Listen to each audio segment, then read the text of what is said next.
Hi, everybody. Okay, we'll get started. This this meeting is being held in accordance with the New Jersey Open Public Meetings Act. Annual notice of this meeting was published in the Union County Local Source and the Newark Star Ledger. Said notice was posted in the municipal building, and a copy is on file with the office of the borough clerk.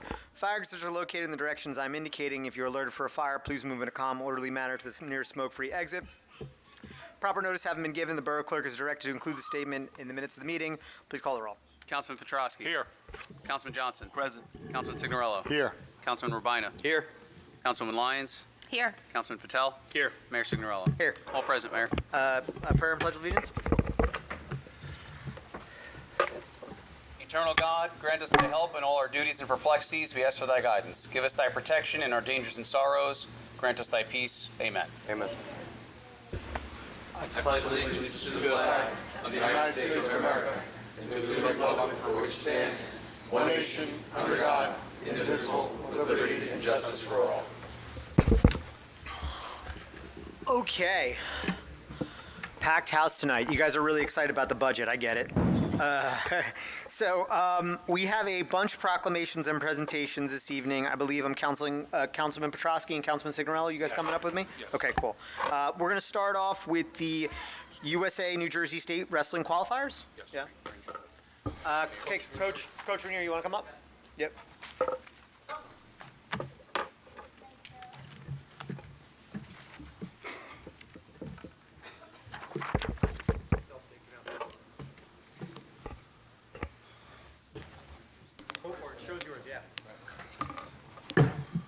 All right, thank you.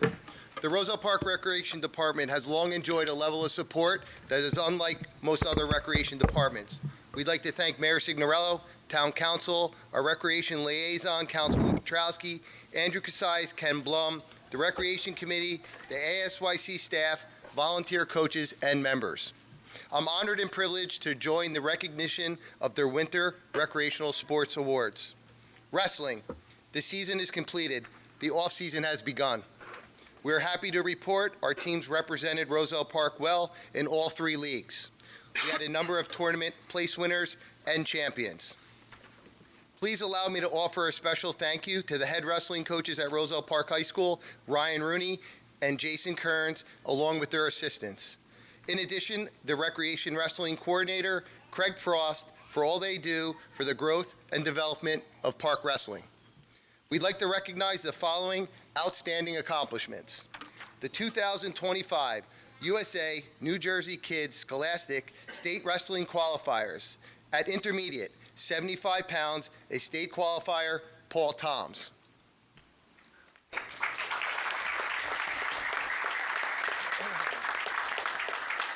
At intermediate, 90 pounds, a state qualifier, Malik Gassama.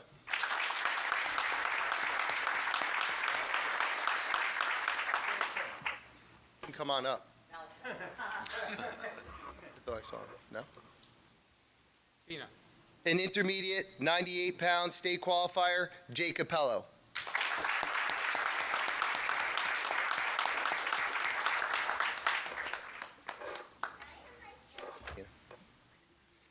Next, we'd like to introduce our 2025 USA Wrestling New Jersey Scholastic State Wrestling Place Winner. At Bantam, 55 pounds, placing third, Cole Appello.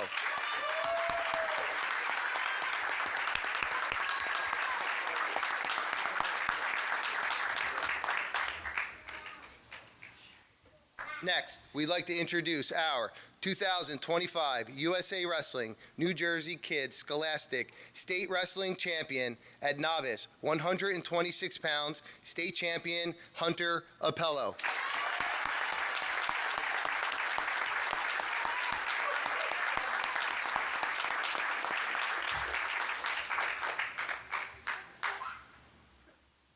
Lastly, we'd like to offer a heartfelt thank you to the volunteer Roselle Park recreational wrestling coaches, Russell Benner, Pete Hilburn, Bob Appello, Troy McDermott, John Gora, Craig Montgomery, and Dan Walsh. Thank you.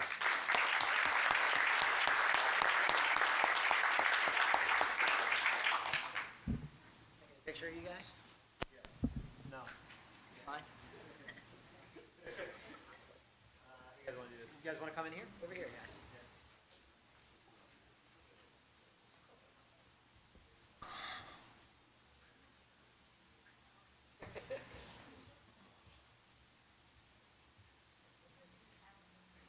Thank you. Thank you, guys.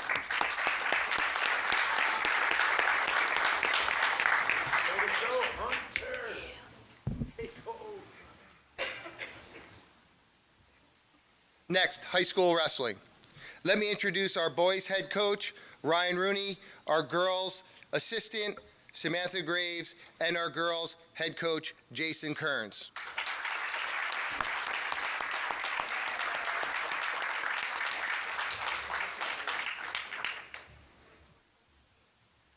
Evening, everyone. Thank you, Mayor and Council, for having us here and once again honoring the wrestling program.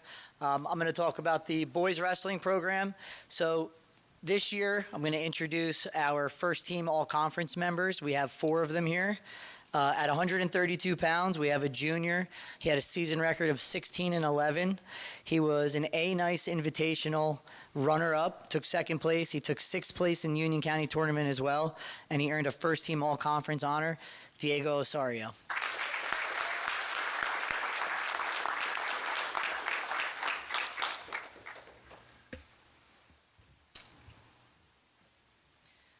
At 157 pounds, another junior, he had a season record of 18-13. He took 6th place at the A-Nice Invitational and qualified for the Region 4 tournament this year by placing 3rd at the District 13 tournament. He earns first team all-conference honors for the first time, Anthony Cianfrocca.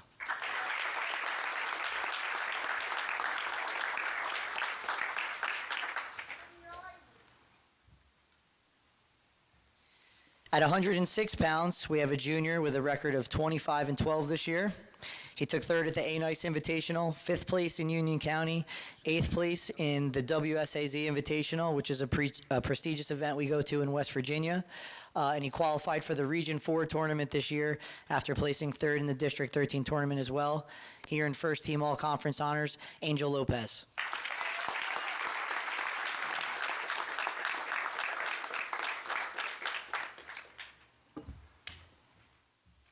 And last but not least, at 126 pounds, we have a sophomore. He had a season record of 25-10. He earned his 2nd consecutive A-Nice Invitational title this year, placed 4th in Union County, qualified for the Region 4 tournament as well by placing 2nd in the District 13 tournament, and he earns first team all-conference honors, Maxwell Griffin.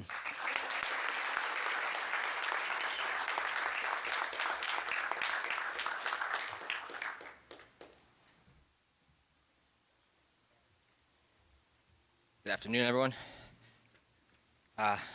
In our first official inaugural season, we were fortunate to have 2 girls represent us in the New Jersey State Championship tournament. At 152 pounds, a sophomore with a record of 25-11, she was a Bayonne tournament champion, 3rd place at the Queen of the East, 3rd place in the Union. She was named first team all-conference Union County honors. She was a region tournament runner-up and a New Jersey NJSIAA Girls State Tournament qualifier, Ava Forstenhauser.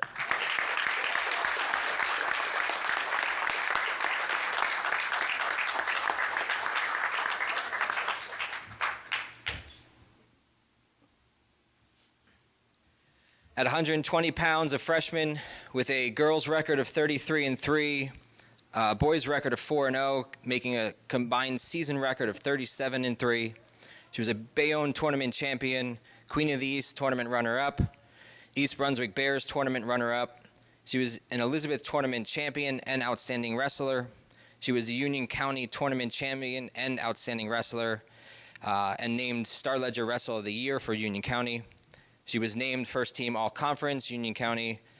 She was a region champion and finished 3rd place at the NJSIA Girls State Championship, Lucia Ranieri.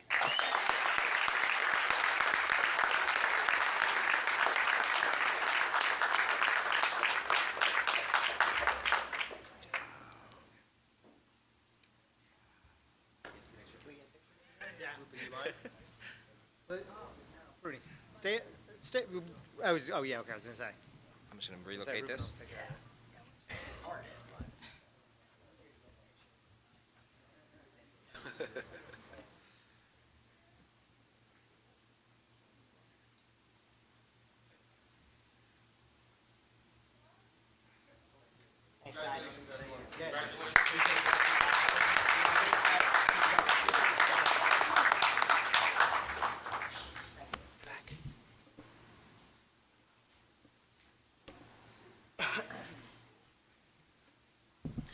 Basketball. The basketball numbers were very good. We had 11 teams practicing and competing in schools throughout the borough and county. We had over 56 games scheduled and 120 participants. This did not include the championships games that were held at the high school in the main gym. Please allow me to offer a special thank you to the head basketball coaches of Roselle Park High School, Matt Talbot and Stacy Hartzler. In addition, the recreational basketball coordinators, Frank Genova and Tina Schwartz, for all they do for the growth and development of Roselle Park basketball. Next, let me introduce the 2025 Roselle Park Recreation 3rd through 5th grade co-ed basketball champions, Team Adams.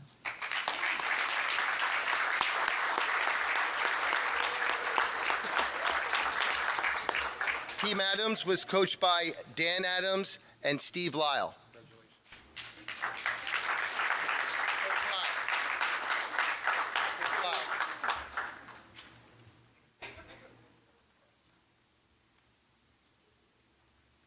All right. May I have Chloe Adams?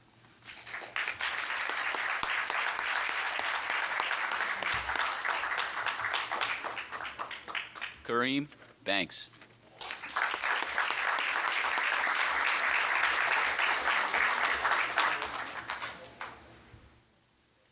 Alex D'Amico.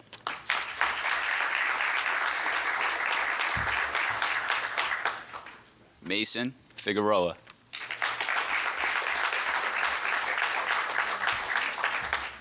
Malia Figueroa.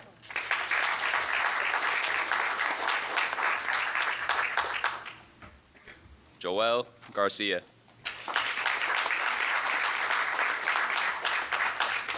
Uzman Gassama.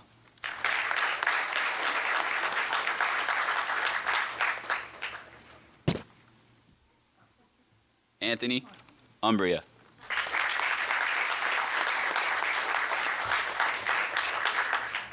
Adonis Vargas.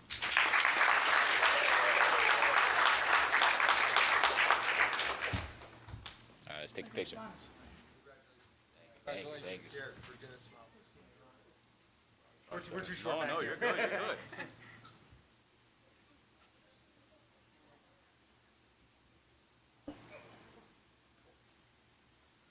Good job, guys.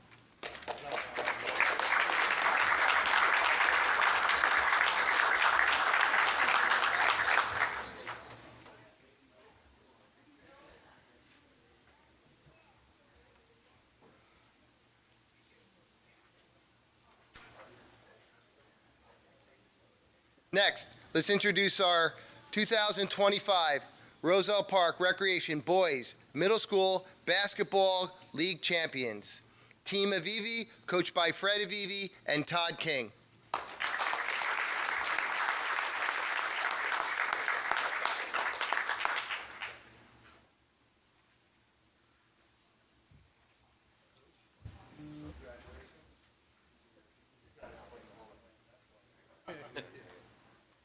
Right, let me introduce Brandon Avivi.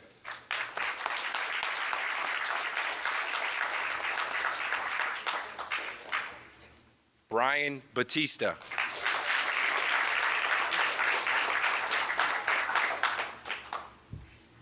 job, bud. Dario Valdez.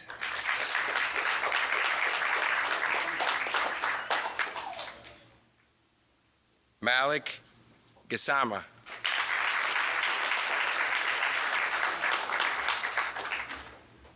Alexander Gomez.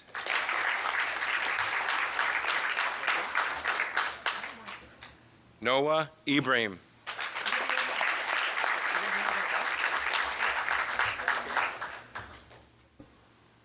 Vincent King.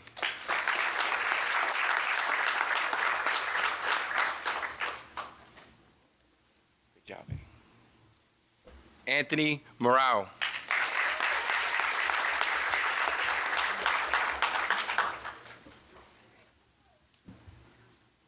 shorter kids is easier for me.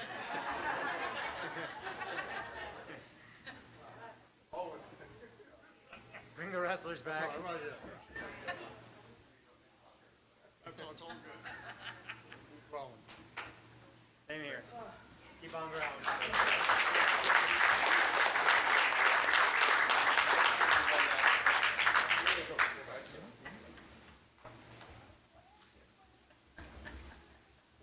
All right, so lastly, let's please give our mayor, council, recreation department, volunteer coaches, parents, and athletes another nice round of applause. Thank you, everyone.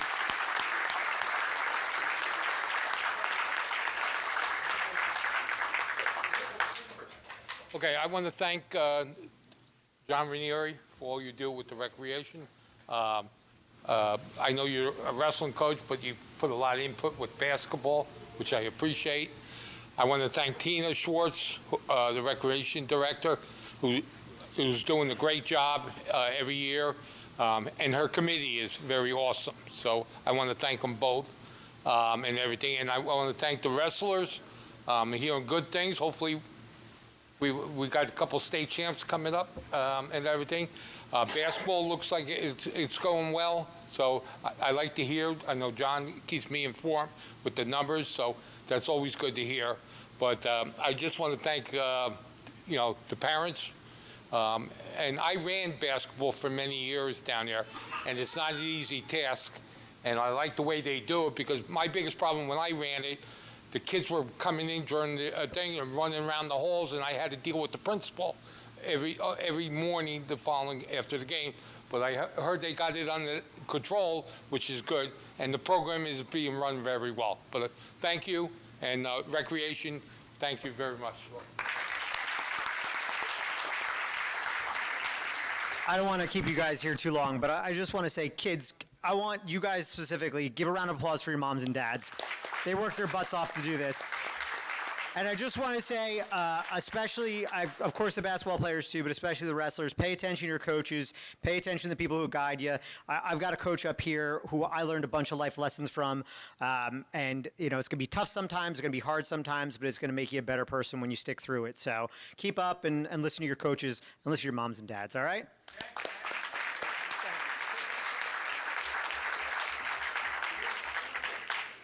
Thank you, everyone. Thank you.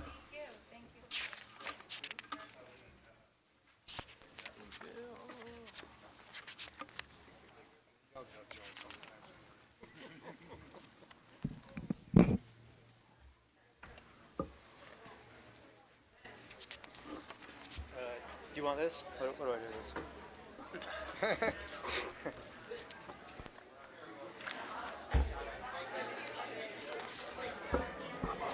Sue, Have a good night. you don't know who I am. I'm Dora's daughter. Oh, Roselle! Oh my gosh! Do you know her? How are you? I'm looking at you. I'm like, I swear you're looking at me. I'm like, oh my God, you look so I know. I grew up with you. Like, I mean, in my heart, you're like just, you were. In middle school. I know, my mom, it was the hardest job. I just wanted to, she's good. She's feisty. I keep her feisty. Yeah, you gotta stop by. Yes, my daughter, she's beautiful. She's 22. Oh, yeah, no, we're all good. John is good. Yes, he's good. Yeah, no, we'll talk. Where do you live now? Yeah, that's why I'm looking at you. I'm like, that has to be her. Oh, congratulations. This was beautiful. Glad you came up. Yes, of course. How are you? That's wonderful. Strut, go.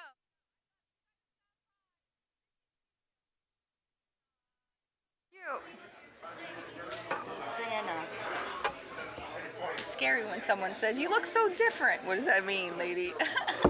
Yeah, I was 14 when you... No, I'm like cat. I love it. I'm so happy to see her.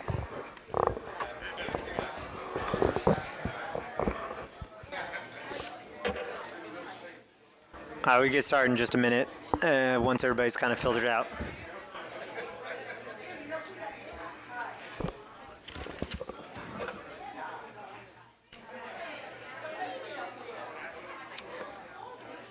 I remember what I was called you for. Oh, next meeting. Yeah. Good catch, though. Yeah. Yeah, that was in my head. Yeah, next meeting. Okay, all right, guys, we're going to keep going with the business section of this. May I have a motion to move meeting minutes pending any corrections? So moved. Second. All in favor? Aye. Okay. May I have a motion that bills and payrolls be not read and passed for payment? So moved. Second. All in favor? Aye. All right. This might be a little loud, but we'll keep it rolling. It's filtering out now. Yeah, there we go. May I have a motion to open the public portion on agenda items only? So moved. Second. All in favor? Aye. Anybody want to come up and speak on agenda items?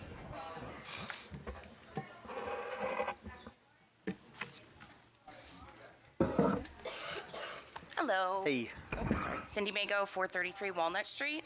I just have to preface this, I am not speaking for the Board of Education, but Okay. I am providing data with the approval of the superintendent. Sure. I wanted to talk about Ordinance 2815. I know it's just for introduction, but I wanted to give some actual numbers before you think about it. So I think that the important question is, what is the financial burden of these apartments with pilot on the municipality versus what is the burden on the school district Okay. financially? So there's been some argument over how many students are actually in these apartments. I have the actual numbers from the Board of Education. Which are? For 240 Westfield Avenue, there are 35 minors living there, with 13 of them being registered students. For 250 Westfield Avenue, there are 25 minors, with 15 being registered students. For 10 Westfield, I think it is, or Westfield, Building A, there's 14 minors with 6 registered students. Building B, I don't think they have anything in there yet. Yep. And then I'm not sure if my place has pilot or not. They do. Okay, so Yep. 450 Westfield, not sure of the number of minors, but there's currently 8 registered students. So in total, there's currently 42 registered students in those apartment buildings, with 74 minors, so they could be homeschooled, go to another school, they could be too young for school, so they could possibly be coming. But the cost is obviously the important part. So the cost for educating, we just published this at the beginning of the year. Kindergarten through 12, each grade has a different price. It also varies if you're in the autism program or the multiple disability program, but the price ranges from $18,523 all the way up to $32,643 per student to educate them. So if you average that, it comes to an average of $22,553.47. Okay. So multiplied by 42 students costs the district yearly $947,245.77. Just one quick question. In your calculation, are there any pre-K students? They're not included in the preschool. They definitely are. I have the same numbers. And they would be calculated They different didn't- because we get they state didn't break funding it for up. that. But, Yeah, okay. they didn't break it up for There's me, about so- 8 pre-K students. Okay, so minus 8 at 22, so take 160 off, so 750,000. Okay. It also would depend if any of those students are special needs. So if the school district cannot provide the services that they need, Yep. that price can go up to $100,000 to $150,000 for just a single student, because they then are sent out of district to a special school that provides them with what they need. So what are the chances that out of all those students, none of them need that? So that would be an additional $100,000 just on top of there. So it's really all I wanted to present, just the actual numbers. So Thank you. thank you.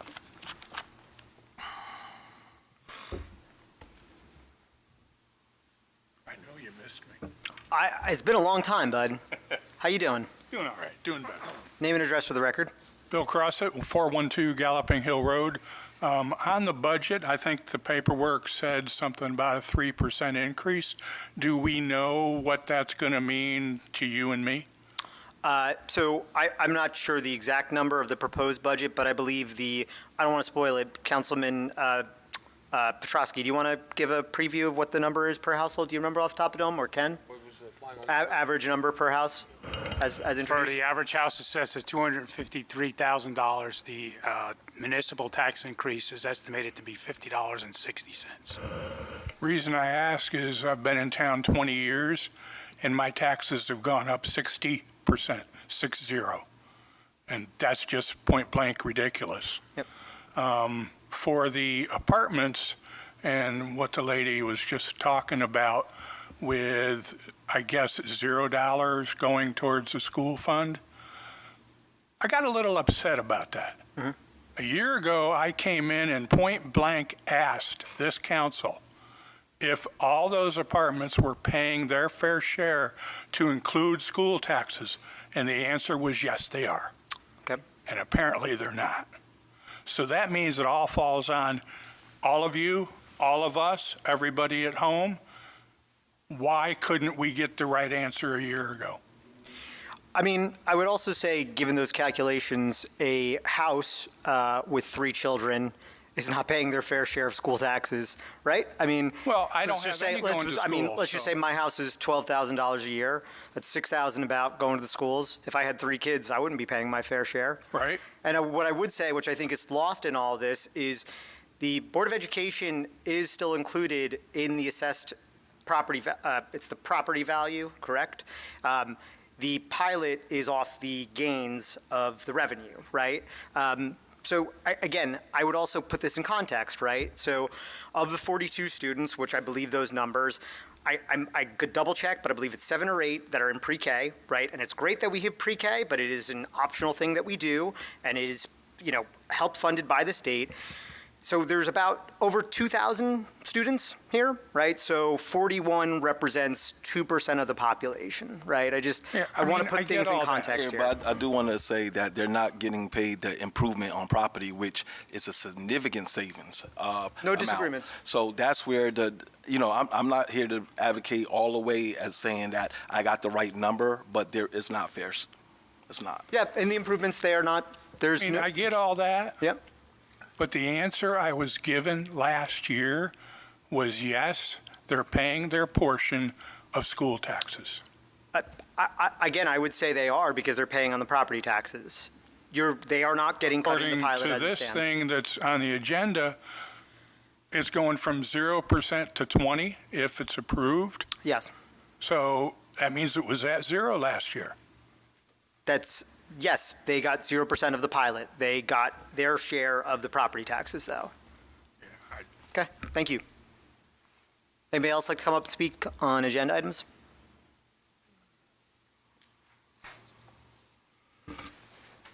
Hi, Jennifer Mano, 415 Filbert.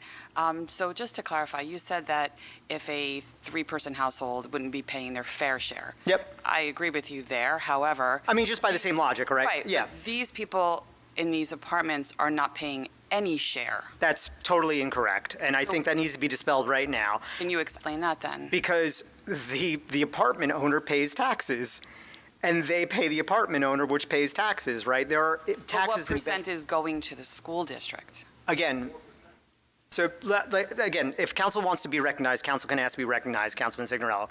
But my point is 100%, right? The pilot, there is no money seconded to the Board of Education right now. But if Sullivan Chevrolet, if they were paying $100,000 in property taxes, about $50,000 of that goes to the Board of Education, just like it always has, right? Would you say that, 1 for 1 adds up to every student? No, but there's, look, I'm going to use national averages, and I don't want to take up all your time, right? But I don't have the stats from Roselle Park, but national households, about 30 to 40% of households have school-age children, okay? If we assume that Roselle Park has the same thing, that means 60 to 70% of households in Roselle Park are paying for the Board of Ed without having kids in the school system. That's a bargain we make as a community, right? We put it all together and we make the money. The last thing I want to say is, we are the ones, I get beat up over taxes. No offense, not the Board of Ed, right? They come to me because they think I make the taxes up and down, right? And it's not the truth, but whatever. We assess the taxes and levy the taxes. The Board of Ed gets what they need, right? If the Board of Ed increases the budget, we go out and collect that. Am I saying that correctly, Andrew and Ken? Fully funded, yes.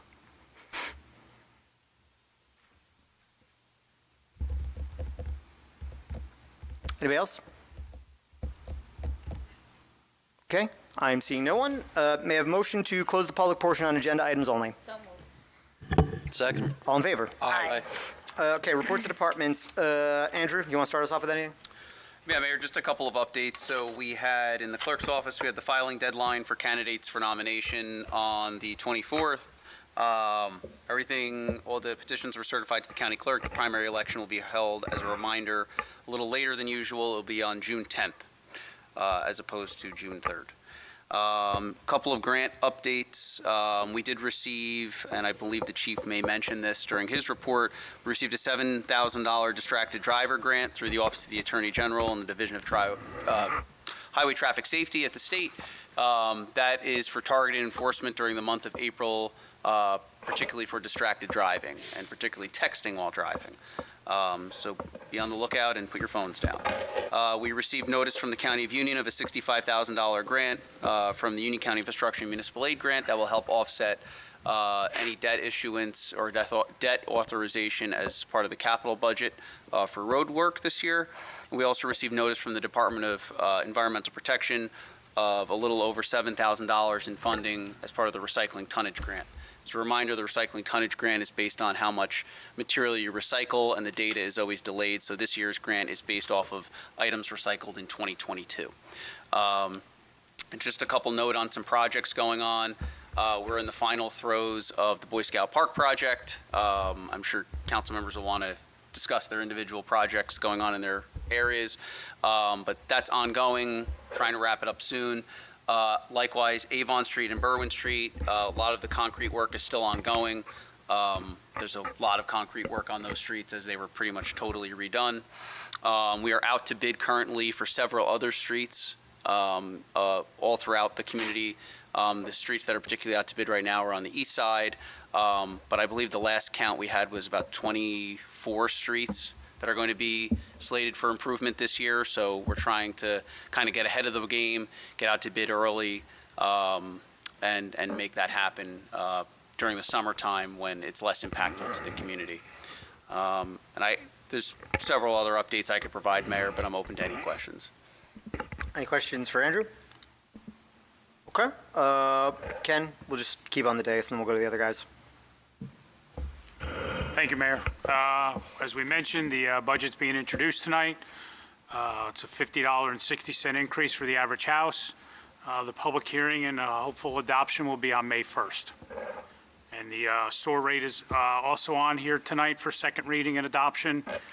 The rate is going down from, it was $8 last year. It's going down $5 to $5 this year. Ken, just real quick to set context, what was it before it went up to $8? $4. Right.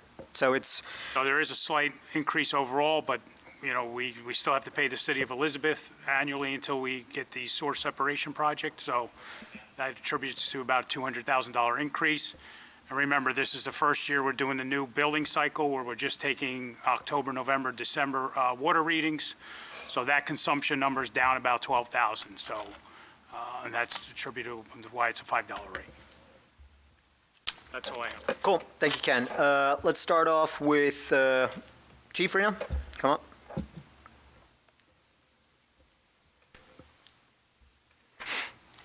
Good evening, everybody. Good evening, Chief. Good evening.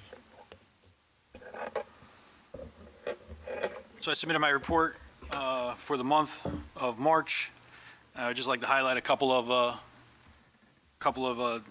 line items. From March 3rd to March 7th, members of the Roselle Park Police Department participated in the Read Across America campaign, where they read books to the students at Aldine School, Robert Gordon School, and Sherman Schools. On March 11th, the Roselle Park Police Department Community Policing Unit participated in a law enforcement recruitment fair at Kane University that was sponsored by the Union County Prosecutor's Office. There was a lot of recruits there, a lot of people looking to be law enforcement officers, which is impressive these days because no one wants to be a law enforcement officer because of the climate of the way things are right now. I want to be a cop. Is it too late? No. How old are you? 37. Out. Now I'm out. That sucks. And then Brutal. Andrew stole my thunder, but I'm pleased to announce that the Roselle Park Police Department was awarded the grant in the amount of $7,000 to be used to support the Distracted Driver campaign that takes place in the entire month of April. With the help of this extra funding, the Roselle Park Police Department, through increased awareness and enforcement, aims to reduce the number of accidents caused by distracted driving and create a safer community. Just remember, you drive, you text, you pay.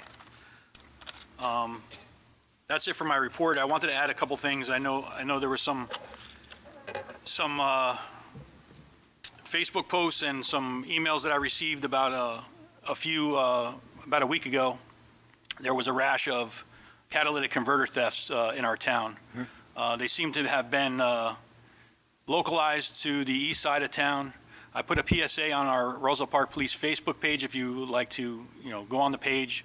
I put some finer points on how to protect yourself from this type of crime, what you could do if it does happen, how to report it, how to go about doing that, and some assistance for if you have insurance claims, that type of nature. That night, I just want to let everybody know that our officers were out there doing their due diligence. Unfortunately, they got about 7 cars before we came upon them. We did try to make a stop on that vehicle. It fled out of town and headed on the Garden State Parkway. Because we have certain laws and regulations that we have to abide by, that crime doesn't constitute a pursuit. So therefore, we cannot pursue that vehicle any further. We do have the detectives working on that case.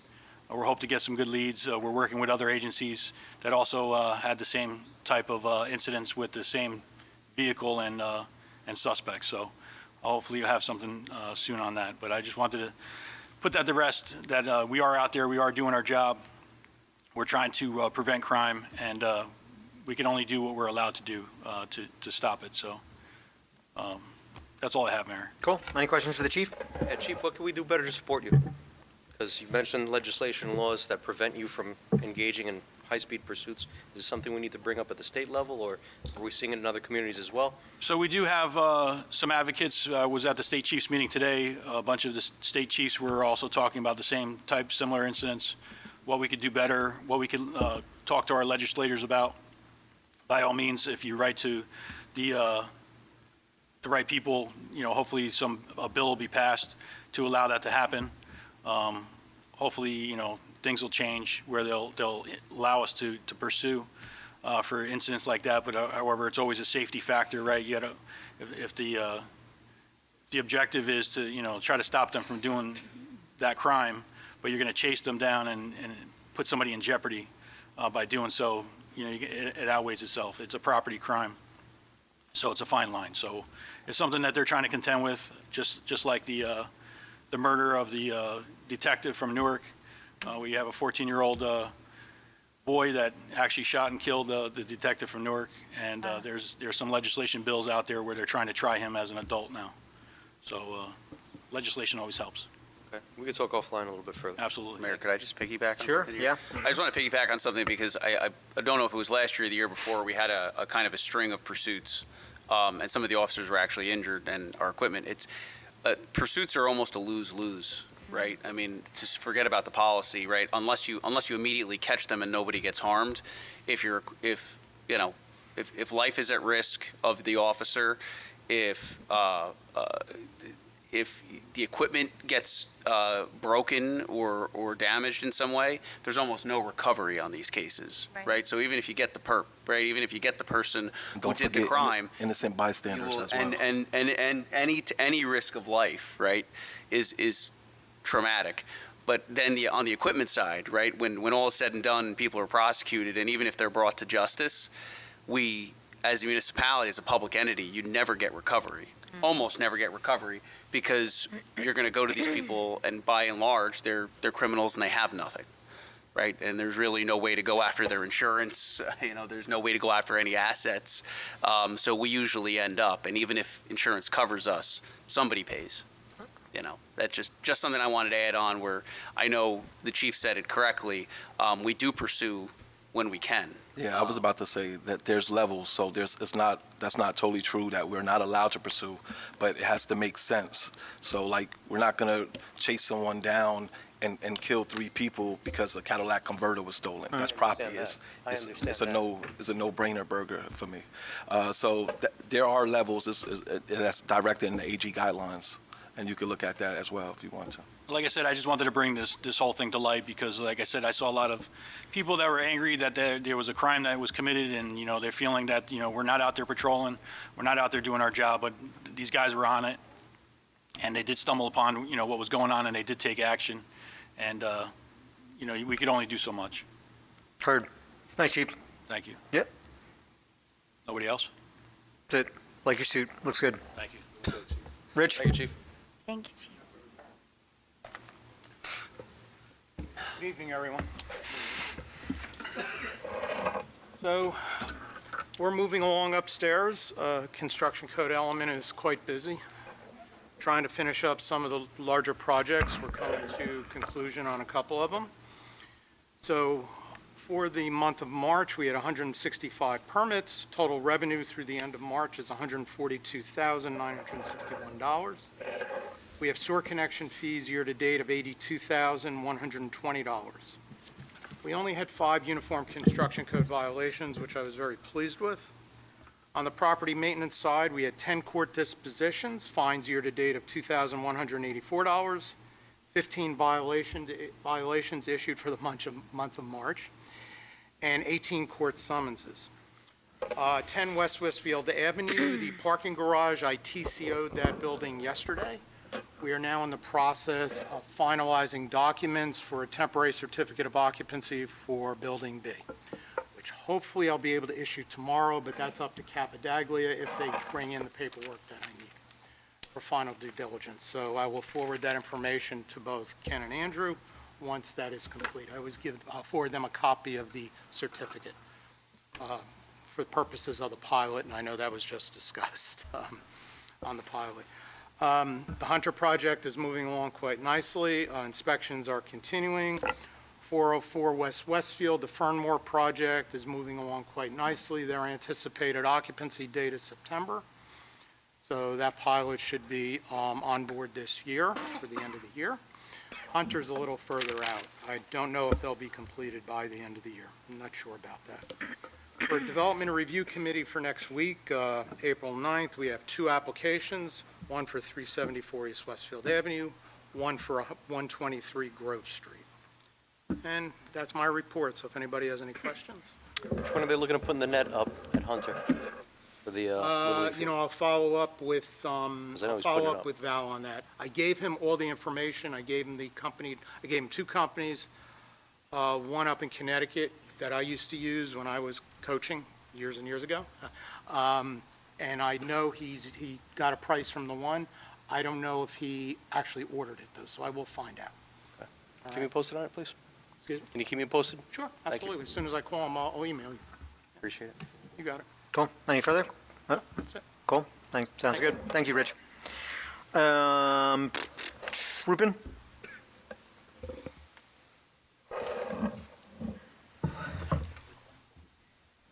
Thank you, Mayor. Good evening. Good evening. Gonna make it a really quick, short, just like the way you want it. So, a couple of reminders. This Saturday we have the Meet the Borough event, 11 to 1. We have sent the invitations to all the residents. We have received response from 3 residents that's going to show up. On that day, and we have 3 businesses who's going to come as well. On April 25th, we have Arbor Day celebration from 9:15 at Roselle Park High School. And then April 29th, we have Surrogate's office visiting for a presentation. And we have been getting a lot of phone calls for MBC event, when it's coming up or whatnot. We don't have the solid answer to it yet, when they're going to come, but I have submitted another application for month of July and month of August. Hopefully they will come again. And there are also other questions about Real ID. Hopefully Andrew can help me with this.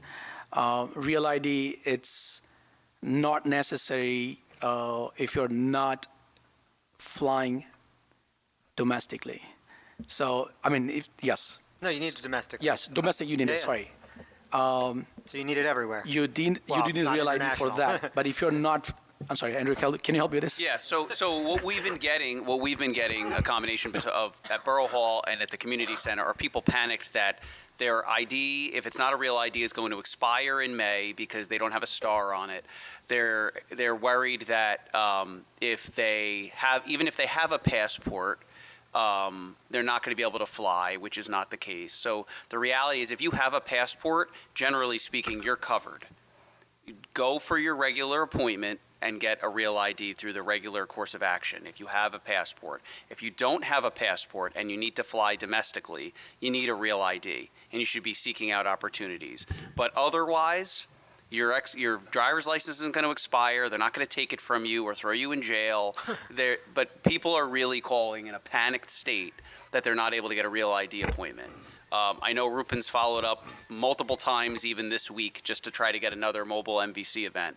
But when I tell you that the DMV opens 50,000 appointments a week, and within 10 minutes, all 50,000 throughout the state are taken within minutes of the portal opening, it is minutes. There's a level of panic throughout the state that people's IDs are going to expire in May when Real ID goes into effect. It's just not the case, just for whatever it's worth. Thank you, Andrew. And that's all I have. That wasn't that short. Thank you, though. It was a good one. Thanks for Kevin?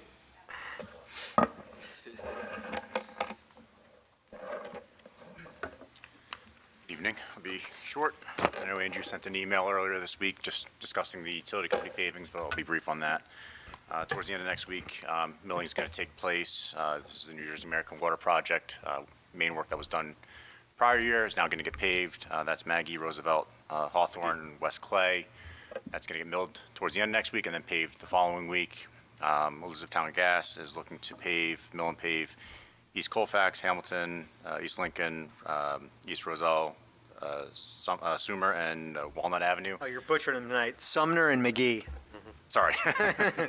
And everyone only cares about Walnut. And Walnut, yes. That'll be the most disruptive. They plan to start the week of the 14th, so notices will go out as they move along in that. We did have going back to the storm sewer project separation, we did have a meeting with DOT a few weeks ago. Went well. They had a few questions, few requests of additional information. They did ask for analysis to justify the need to go down Route 28 as opposed to other routes. So that's something we'll do prior to submitting an application, just make sure they buy into it. They do have a few things. The analysis is Elizabeth made us. It's a tricky kind of situation. It's not really it's an engineer justification, it's also an economical justification and a settlement justification. So there's a few things that kind of weigh into that that we'll discuss with the DOT. But positive meeting with them, I think, moving forward. Eventually, we'll get through them, and then we have a meeting pending with the New Jersey Department of Environmental Protection for the permit for the connection into the Elizabeth River. So that's pending. But once we have that, the project will continue to move as planned. On the good note, all of West Route 28 is going to be redone, so this makes sense for us to go down Route 28 anyway, because it has to all get redone anyway, right? Right, Yeah. Mayor? So part of the meeting was discussed. Some of the paving requirements, they will likely require paving curb to curb. But if we're in the median, you don't have to pave the other side. You just pave the westbound or the eastbound side, depending on what side we're in. But yeah, a lot of the roadway will get redone. Unfortunately, it's in Elizabeth and not in Roselle Park, but. Cool. Yeah, go ahead. Yep. Is there any date for Walnut Street? Do you have a kind of? I don't have or an a exact month date for or Walnut so? Street, but they plan to start on the 14th. Kevin, you're killing. Like I could feel the rage, Dude, the rage emanating. It's more like vitriolic than pilot money. No, right? the answer. Hold on. No, the answer is yes. No, the answer is yes. So their milling, their commencement date for milling is the 14th, right? Yes. I'm just trying to remember off the top of my head. I know you just said it. So Yes, it's the 14th. It's the 14th, but it's a large. Just to be clear, There's multiple roads. It's so. multiple roads, so we can't say right now with certainty that Walnut will be the 14th, but that area will be done the 14th. I'll get the 14th of November. I'll get an exact schedule of the roads on the order of roads they're going to do. I'll let you know. Be careful when you walk out that way, Kevin. Lion's Den. I'll run it this way. Okay, cool. Thanks, Kevin. Thank you. Yep. Who's left? Coach. Oh, he had enough time tonight. No, I'm just kidding. Come on. Come on. Come on. I think he's the last one, right? Did I miss anybody else? Steve couldn't make it last minute. He's feeling sick. Sorry, buddy. Fire Chief. All right, I'd like to thank Mayor Signorello and Town Council for giving me the opportunity to provide a brief update. Membership and recreation. We currently have over 480 recreational members. The Recreation Department has 23 programs, 25 employees utilizing 11 locations. Homework and aftercare, we currently have 121 members. We're transporting and chaperoning over 98 students daily. After-school care has 13 programs, 20 employees, and growing. Winter sports and activity program is completed. Off-season 3rd through 5th, middle school and high school volleyball is completed. They had 80 participants. Off-season 8U and 10U softball is completed. They had 30 participants. Basketball and wrestling are completed. I'd like to personally congratulate and thank all of our volunteer coaches, athletes, and parents for yet another successful season. Roselle Park Performing Arts had 27 participants. The end of the year performances were amazing. Congratulations to our RP PAC program. We're in the process of finalizing our spring program. As of now, off-season volleyball has started on Wednesday nights at the ASYC, and we currently have 56 participants. The ASYC has recently hosted the following: Scout meetings, Recreation Committee meetings, Public Affair and Community Event meetings, CPEG meetings, PTA meetings, 5th grade parent meetings, recreational sports events, and CPR and AED certifications, to name a few. I'd be remiss to not congratulate Tina Schwartz for being named the Borough of Roselle Park's Women of the Year. Congratulations, Tina. It's very much deserved. As always, you can contact the Recreation Department at rosellepark@recreation.net with any questions or concerns. That completes our April Recreation Department meeting. I'd be happy to answer any questions. Anything? Thanks, John. John, yeah. thank you very much for helping me with the recreation awards tonight. You're welcome. Thank you very much. Yes. And congratulations with your daughter. Great. That is definitely an honor, 3rd in the state. Yes, super proud. Yes. Cool. It's all Thank you. that coaching you did over the years. Yeah. Thank you. Thank you. Okay, I think that's it. May I have a motion to accept the reports of departments as submitted? So moved. Second. All in favor? Aye. Okay, please read ordinance number 2811 by title. Yes, Mayor, ordinance 2811 is an ordinance for second reading and public hearing, an ordinance amending Chapter 27 of the Code of the Borough of Roselle Park entitled Sewers with specific amendments to Article 2 entitled Obstructions and Breaks, and entitled is spelt right on the actual ordinance. I believe it. May I have a motion to open the public hearing on ordinance 2811? So moved. Second. All in favor? Aye. Would anybody like to come up and speak on this ordinance? I am seeing no one. May I have a motion to close the public hearing on ordinance number 2811? So moved. Second. All in favor? Aye. May I have a motion to adopt ordinance number 2811? So moved. Second. Is there any discussion?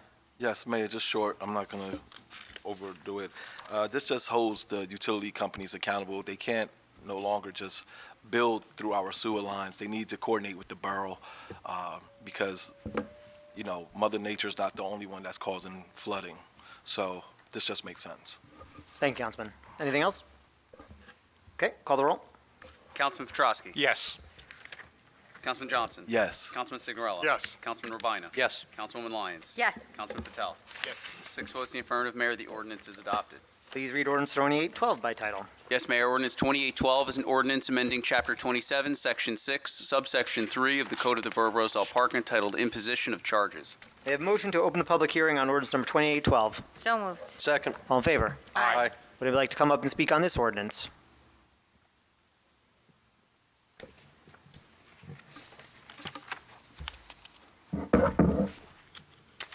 How you doing? George Ramirez, 500 East Clay. Quick question. So it used to be $4 per unit or whatever. Yep.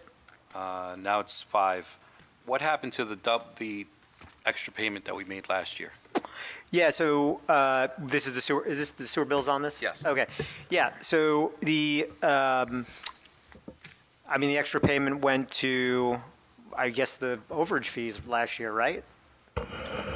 The extra payment it was just split out into two payments to make it easier on the residents. Yeah, so the total was 8%. We just That split was it in half it was because an it was a lot. $8 fee, and that was the budget for the budget last year. It had to be raised. So, But that was because of the lawsuit, correct? right, and the lawsuit still happened. So we still have We to got pay the money from the bills. state for the 3 million, and then that million got waived by Elizabeth? Yeah, so that's why it's back to normal-ish this year, right? Correct. Yeah. So if that 4 million got taken care of from the check that we got from the state, We didn't get the check till December. so we didn't get, That's right. but we had an overage, no? No. No? So No, we struck that rate based on the budget we passed. We still had to pay all those bills last year. Yeah, so let me, it's government budgeting can be a pain, right? So we do the budgeting this year, or this time of the year, right? So this time of the year last year, we obviously didn't know we were going to get that state aid. So you need to set the budget in anticipation of the revenues you think you're going to get or not get, right? So keep me honest here, Ken, we couldn't factor that in because we didn't even know about it, right? It was an ask midway through the year. So basically, we tried to get it for September, and then we could have probably given some sort of payment back. Unfortunately, we didn't get it till like 2 days before Christmas, so it was out of the calendar cycle. So, look, the way to look at it is, it's $5 this year. If we didn't get that, it could be $6, right? So like the relief is coming, it's just not in a repayment from last year. It's So that normalcy this year. overage was applied to the rate? The what was applied to the rate? The double payment, the extra payment was applied to the rate for this year? It was applied, no. It was applied to last year for there's two things that came out of the settlement that we have to pay Elizabeth. It is what we owe per the settlement in the rears. Correct. And we also owe them, they meter our outflows now. Okay. So the total payment, was broken out into two, but it's not a double payment. It was one payment, semantics. All of that got used for our normal sewer utility that you've been paying for the last 15 years. 4%? Yeah, that's the 4%. And then the overage there was the payment we paid in the rears to Elizabeth, and then the flow that we owe going forward until we're off their system. Does that make sense? Correct. Yeah. All right. Thank you. Yep. Did I get all that right? Close enough? All right, cool. Anybody else? Okay. May I have a motion to close the public hearing on ordinance number 2812? So moved. Second. All in favor? Aye. Aye. May I have a motion to adopt ordinance number 2812? So moved. Second. Is there any discussion? Okay, please call the roll. Councilman Petrosky. Yes. Councilman Johnson. Yes. Councilman Signorella. Yes. Councilman Ravina. Yes. Councilwoman Lyons. Yes. Councilman Patel. Yes. 6 votes in the affirmative, Mayor, the ordinance is adopted. Please read ordinance number 2814 by title. Yes, Mayor, ordinance 2814 is an ordinance for introduction, an ordinance amending Chapter 2, Article 1, Section 1, Subsection 3 of the Code of the Borough of Roselle Park entitled Ordinances and Resolutions. May I have a motion to approve ordinance 2814 for introduction and fix the date for second reading and public hearing as April 17th, 2025? So moved. Second. Is there any discussion? Yes, Mayor, if I may. Yep. Just briefly, just wanted to inform the residents that this is a normal practice in government. And it's actually, if you look up the New Jersey state statute, it'll tell you only elected officials that you voted on can put forth laws and ordinances, not department heads. So we're revising this. This forces the department head to work with their committees like they're supposed to. And this ordinance still needs a little tweaking, and I know Andrew's not going to want to hear that, but I'd rather vote on this right now at face value because I don't have the language or the energy to go into the tweaking right now. This is going to take a little bit more. This should just be for committee members only, that if the liaison doesn't want to do it, the committee, any other committee member could pick it up, not any other member of council. Other members of council can always put forth laws that they want, but we're talking about when it comes to committee and department heads. So that needs to be tweaked a little bit more. I don't have the language. I would like to work with the rest of council with that. But I was shocked, actually, when I heard a past elected official, didn't know their powers. And so, yeah, be careful with trying to go on Facebook just to say no, just to be adversarial. Do a little research first. Okay. Further discussion? Please call the roll, Andrew. Councilman Petrosky. No. Councilman Johnson. Yes. Councilman Signorello. No. Councilman Ravina. No. Councilwoman Lyons. No. Councilman Patel. Yes. 2 in the affirmative, 4 in the negative. The motion is not agreed to. Thank you. Please read ordinance number 2815 by title. Yes, Mayor. Ordinance 2815 is an ordinance for introduction, an ordinance amending the Code of the Borough of Roselle Park, establishing a new Chapter 14 thereof entitled Long-Term Tax Exemptions. May I have a motion to approve ordinance number 2815 for introduction and fix the date for second reading and public hearing as April 17th, 2025? So moved. Second. Is there any discussion? Yes, Mayor, if I may. I'm going to want to move to table this in lieu of mayor and council. Next meeting, I want to put up forth a resolution that we do something for the schools. However, just to be clear and just for explanation purposes, the mayor, what he was conveying earlier is partially correct, but there's another part to it. So the developers aren't paying what's called the property component. When you do taxes and when you're dealing with the taxes, there's two. There's assessment of the land value and an assessment of the property. Now, compounded and over the years, we give them a pilot. Why else would anybody want a pilot? It's advantageous to do a pilot because they don't have to pay the upfront cost on the property value, which is a significant savings. In addition to that, they're only paying on the agreement 10 to 15%, whatever the borough has set forth in the parameters of the pilot. So that means they're only paying a small component on the annual service surcharge fee from the proceeds that they get. I was hoping not to have to educate, but unfortunately I have to educate the people. Okay, so the residents, you are correct. They're not receiving their fair share. And it's one thing to say that we're for the children, but our votes need to start showing that we're for the children. This money could be used for children with special needs, for people that's against drugs and education, like you guys with the cannabis, for the sports that we just seen.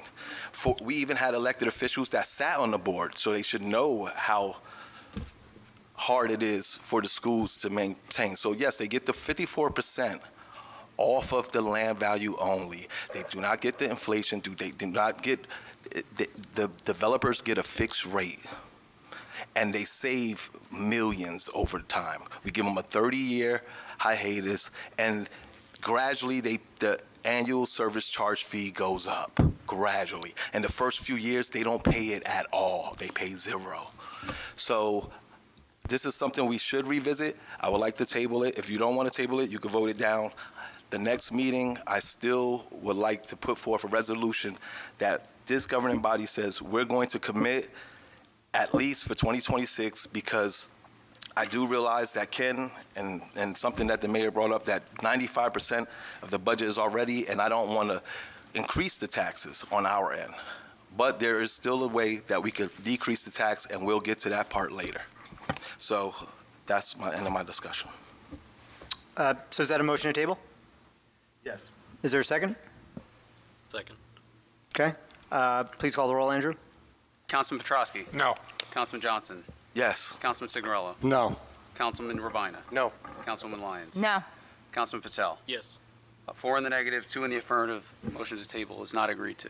Okay. Motion is on. A motion to introduce. Okay. Can I entertain discussion still, or this is just call the roll? Just vote it down after that. Or vote. Well, you can still discuss, the motion on the table is the motion to introduce, Oh, okay. So, as presented. okay. So call the roll. Sorry, just give me 1 second. Councilman Petrosky. No. Councilman Johnson. Yes. Councilman Signorello. No. Councilman Ravina. No. Councilwoman Lyons. No. Councilman Patel. Yes. Four in the negative, two in the affirmative. The motion is not agreed to. Thank you. Please read ordinance number 2816 by title. Yes, Mayor. Ordinance 2816 is an ordinance to exceed the municipal budget appropriation limits and establish a cap bank for calendar year 2025 pursuant to NJSA 40A:4-4514. May I have a motion to approve ordinance number 2816 for introduction and fix the date for second reading and public hearing as May 1st, 2025. So moved. Second. Is there any discussion? Please call the roll. Councilman Petrosky. Yes. Councilman Johnson. Yes. Councilman Signorello. Yes. Councilman Ravina. Yes. Councilwoman Lyons. Yes. Councilman Patel. Yes. 6 votes in the affirmative, Mayor. The ordinance is introduced. Please read ordinance number 2817 by title. Yes, Mayor. Ordinance 2817 is an ordinance for introduction, an ordinance amending Chapter 10, Section 4, subsection 4.1 of the Code of the Borough of Roselle Park entitled Recreation Fees Enumerated. May I have a motion to approve ordinance number 2817 for introduction and fix the date for second reading and public hearing as April 17th, 2025. So moved. Second. Is there any discussion? Yes, I think we pretty much came to an agreement. We found some money, and I'm okay with it on face value unless you guys got anything else. But I'm for government, I'm for police and fire, and I'm for military, but I'm not for zeros because that affects the tax rate, as the mayor said last meeting. Any further discussion? Yes. Excuse me. I do. So right now we're offering 20% discount on to police department, fire, and veterans. So I would like to amend it that the veterans get it for the fees be waived, because they did give us service for the country. So I believe that we could do that for the bare minimum. Okay. Motion. So there's the motion. Is there a second? I'll second it, but I just think that it's going to hurt the tax rateable. That's why I was trying not to give anyone zeros, because originally we had the police and fire getting zeros as well. But I'll second it just to... Okay. Please call the roll, Andrew. Councilman Petrosky. No. Councilman Johnson. Yes. Councilman Signorello. No. Councilman Ravina. No. Councilwoman Lyons. No. Councilman Patel. Yes. 4 in the negative, 2 in the affirmative. The motion to amend is not agreed to. Okay. Motion on the floor is a motion introduced as presented. Yeah. All right. Please call the roll, Andrew. Councilman Petrosky. No. Councilman Johnson. Are we voting on this as is? Yeah. No, sorry. Okay. This is I'm sorry. voting on This is the. a motion to introduce as presented. Yeah. Just to be clear, so Ken, this is the 150 that you recommended. Where this is staying as is with the discounts and okay. everything else, right? Yeah. You're the 10-20% or whatever is still staying. And you guys raised the aftercare significantly like you wanted. I forget the exact details, but I think it's 100. It's 150 versus 200. Yeah. Yeah. Okay. Got it. All right. Councilman Johnson. Yes. Councilman Signorello. Yes. Councilman Rabina. Yes. Councilwoman Lyons. Yes. Councilman Patel. Yes. 5 votes in the affirmative, 1 in the negative. The motion is agreed to. The ordinance is introduced. Okay, thank you. All matters listed with an asterisk are considered to be routine and non-controversial by the council and will be approved by one motion. There will be no separate discussion of these items unless a member of the governing body so requests, in which case the item will be removed from the consent agenda and considered in its normal sequence on the agenda as part of the general orders. Please read all resolutions by title. Wow, there's not a lot. Yes, Mayor. Resolution 10525 is authorizing the Borough Clerk to auction unclaimed bicycles. Resolution 10625 is authorizing self-examination of the 2025 municipal budget. Resolution 10725 is authorizing introduction of the 2025 municipal budget. Resolution 10825 is appointing William Scheinstuhl as part-time covering plumbing subcode inspector. Resolution 10925 is authorizing change order number 1 to National Water Main Cleaning Company for the project miscellaneous storm sewer cleaning and televising in the amount of $14,776 increase to reflect the total contract amount of $214,776 after all change orders. And Resolution 11025 is authorizing closeout of the contract with National Water Main Cleaning Company for the project miscellaneous storm sewer cleaning and televising. Okay, we pulling anything? Yes, 107-25. Yes, sir. Anything else? Okay, may I have a motion to approve the resolutions remaining on the consent agenda? So moved. Second. All in favor? Aye. May I have a motion to adopt resolution 107-25? So moved. Second. Is there any discussion? Yes, Mayor, if I may. Yep. I want to discuss on the current fund appropriations, property purchase of 31 East Westfield Ave, which is the Wells Fargo. And we had this discussion in closed session, but since it's on here, I guess it's open now.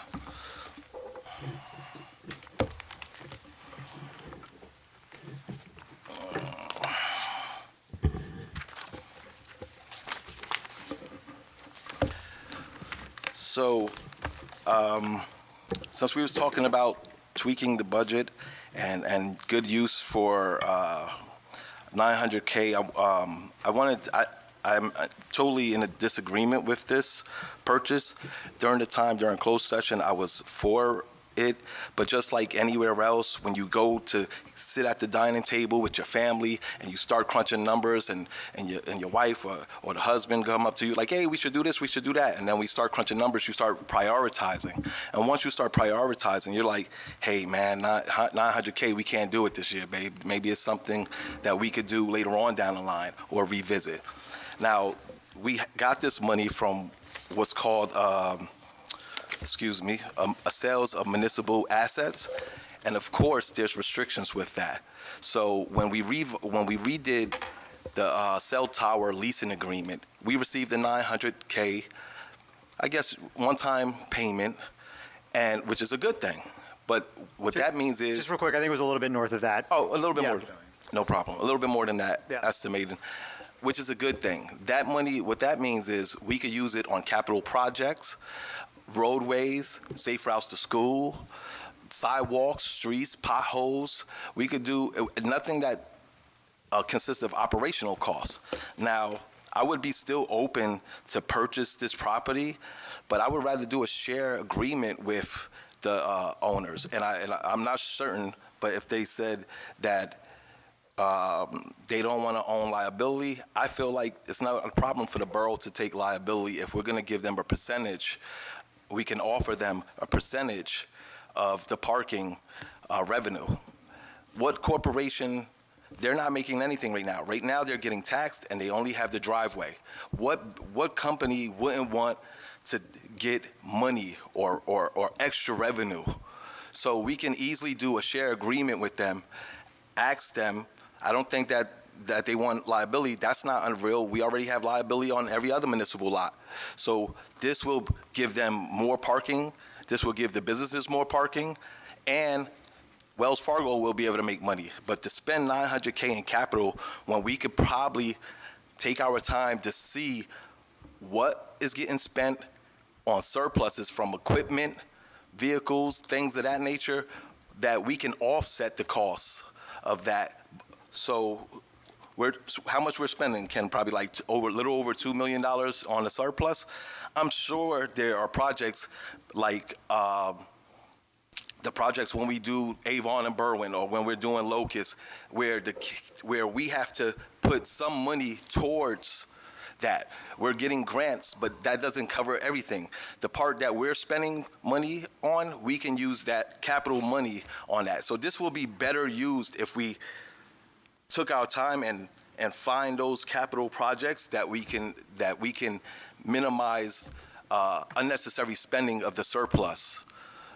So, I mean, this is just something else to consider. I got a whole page of things that we could probably do. The DPW facility, OSHA, safety upgrade problems, sidewalk improvements, capital bonding. We could pay down debt with that 900K.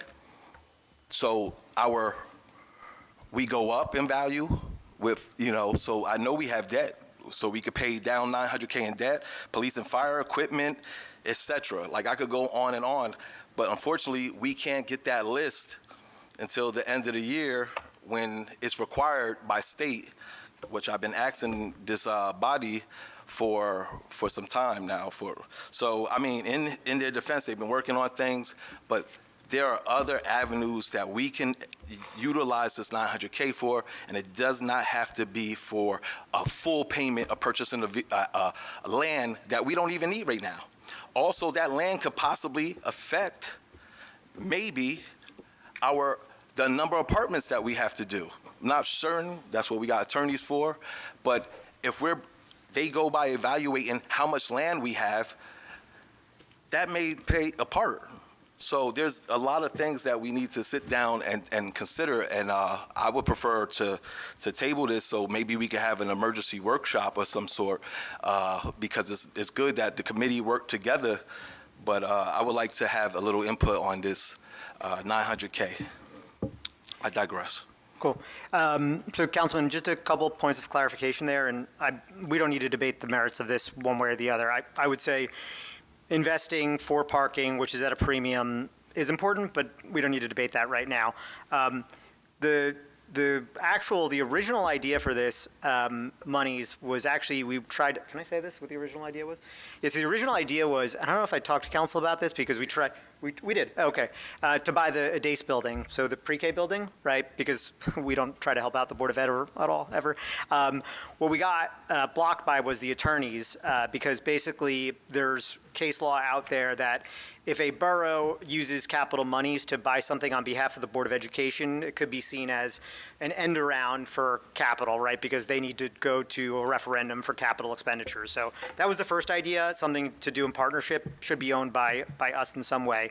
That aside, I don't want to get into the total back and forth of it.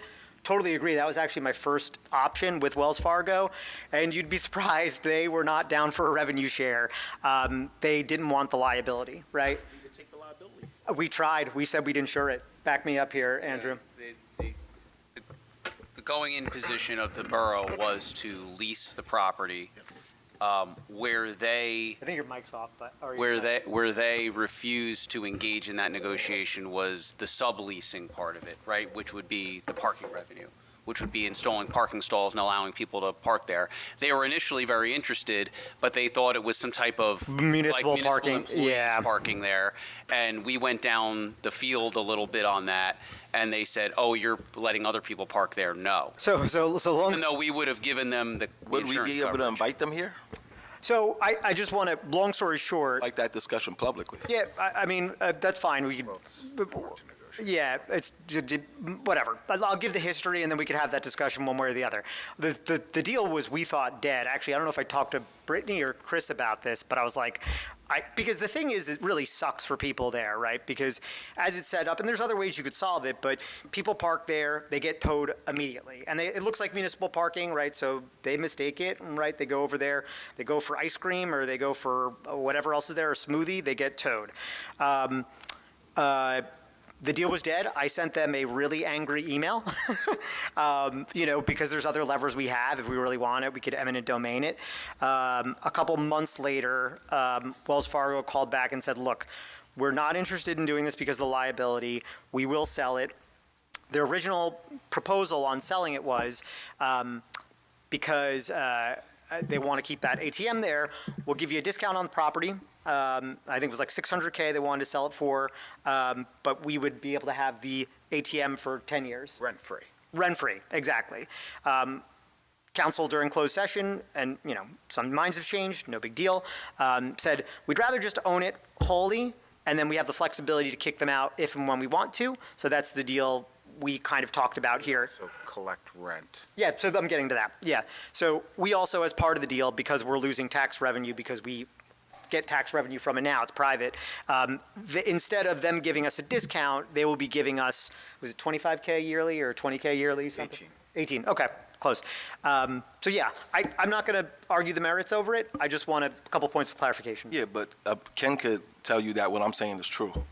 Nobody's saying you're wrong. That we can, this is an unnecessary 900K that we don't have to spend. And if we're talking about tweaking the budget and saving the taxpayers' money, then let's tweak this budget. This 900K, I'm not talking about for the schools. This 900K can be utilized on our capital, on things that we have capital projects and things that we have planned. That's what I'm talking about. That we may be using surplus revenue money to pay off those items, and we could put that surplus back into the surplus or even disseminate it through the tax rate. So that's what I'm talking about. I'm not talking about the school. This is something a little bit different. So I'm talking about affecting the tax rate and utilizing this money, and we don't have to outright buy this property immediate. What's the emergency to buy it right now? There is no emergency to buy it right now. Is there an emergency to buy it right now?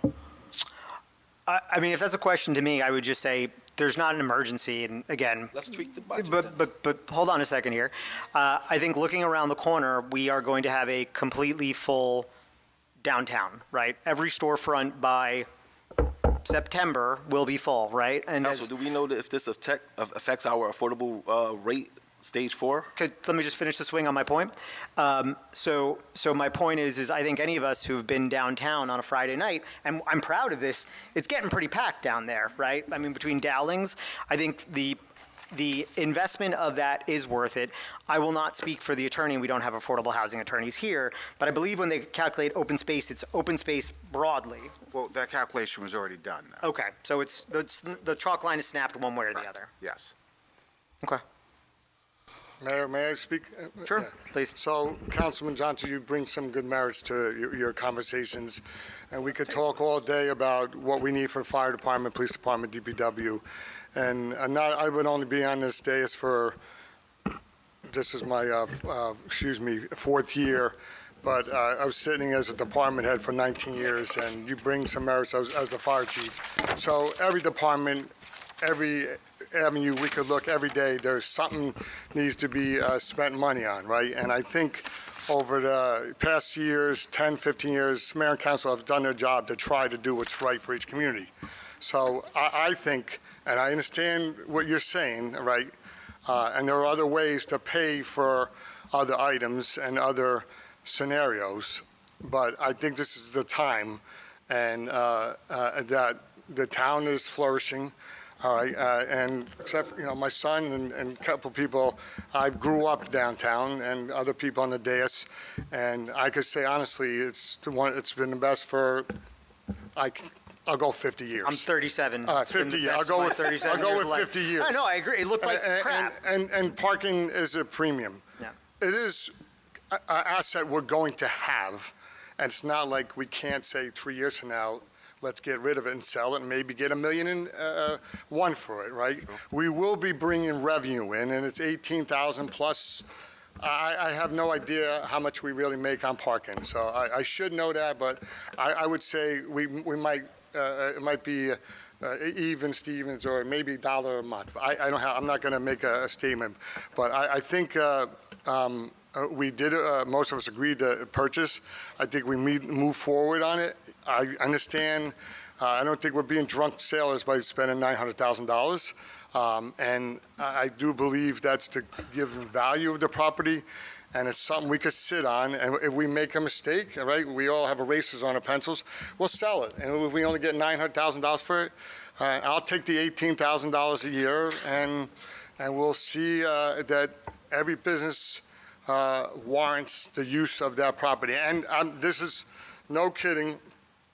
Twice in the last 2 weeks, 3 weeks, tried to go. I went to get my wife some Schwartz ice cream the other night, and I had a tough time finding a parking spot on the avenue. I was a little lazy to go to a parking lot, and I tried not to park in that parking lot. And I went to I'm pronouncing it bad, Cristal's to get a haircut, and I went back an hour later to whatever. And I was lazy to go park behind Dowlings or whatever. So there's positive. So I agree with you. To a point, I disagree with you. We need to move forward with it tonight. I don't know why we can't just table it. No, because it's just the whole budget. Okay, I'm not tabling the budget. But that's In the past 5 years, we got the I'm done, Mayor. budget introduced months later before April. We could easily do a special meeting, Mayor. It doesn't take 2 seconds, but to table it and to explore those options of savings. Okay, is that a motion to table? Yes, I would like to make a motion to table this, and then we have a special meeting, and we have Ken explore those options. Is there a second? I don't agree. 900K is a big chunk. Okay, there's a second. There's no discussion on this. Please call the roll on the motion to table. Okay.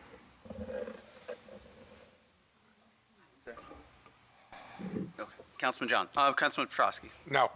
Councilman Johnson. Yes. Councilman Signorello. No. Councilman Robina. No. Councilman Lyons. No. Councilwoman Lyons. Councilman Patel. Yes. 4 in the negative, 2 in the affirmative. The motion is not agreed to. Motion on the floor is a motion to adopt Resolution 10725. Okay. Is there any further discussion? Please call, and just so now we're clear, this is on a motion to introduce the budget as presented by the committee and as planned. So, Andrew, please call the roll. Councilman Petrosky? Yes. Councilman Johnson? No. Councilman Signorello? Yes to a great budget. Councilman Rabina? Yes. Councilwoman Lyons? Yes. Councilman Patel? No. 4 in the affirmative, 2 in the negative. The motion is agreed to. Resolution is adopted. It's kind of Trumpy from Councilman Signorello there. To a great budget. He's entitled to his You opinion. want to throw some tariffs on today too? It still could be even greater. It's already better than last year, am I right? Am I right? That's right, Frank. There's no statue yet. All right. Order in this court. Okay, all right. Reports of mayor and council. Councilman Johnson, you could start off. Thank you, Mayor.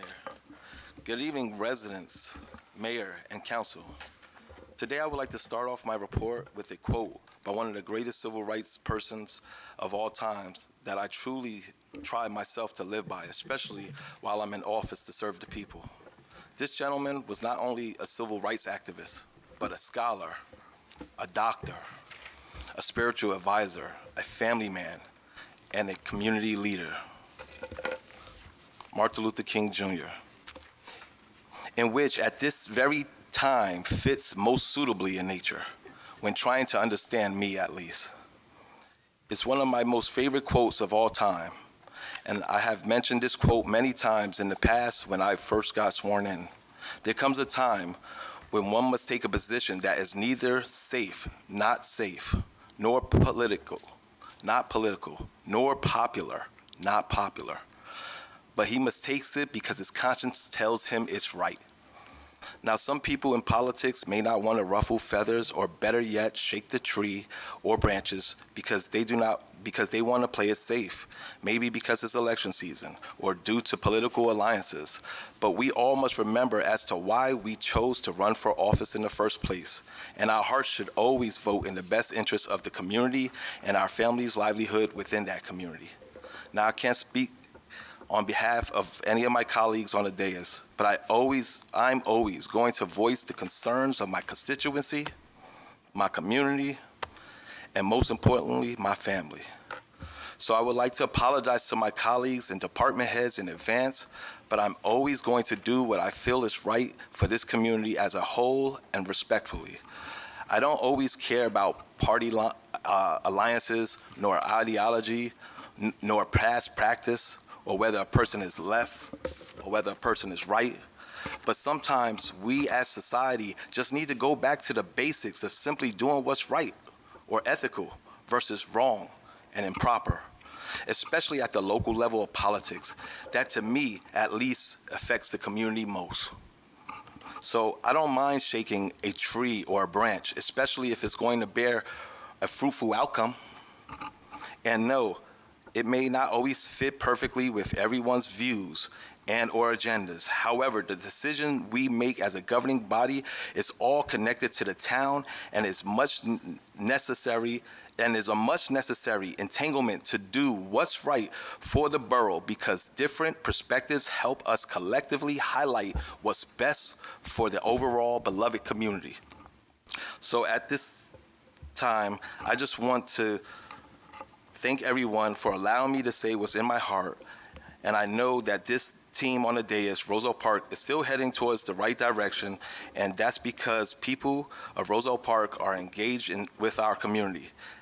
And as officials, we too are engaged with the people to do not what is right for us personally, but what is best for the overall community as a whole.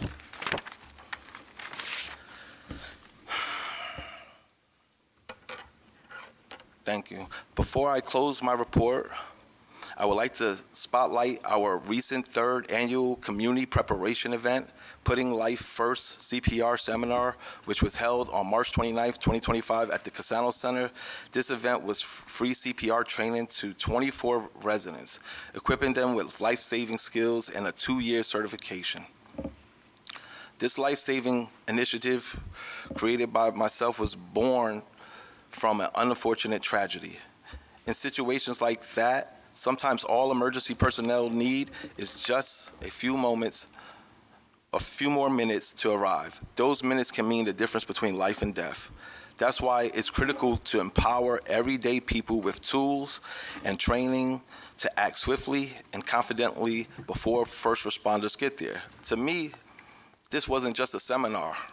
It's a movement. It's about putting life first in Roselle Park and making sure our residents are prepared to protect each other when every second counts.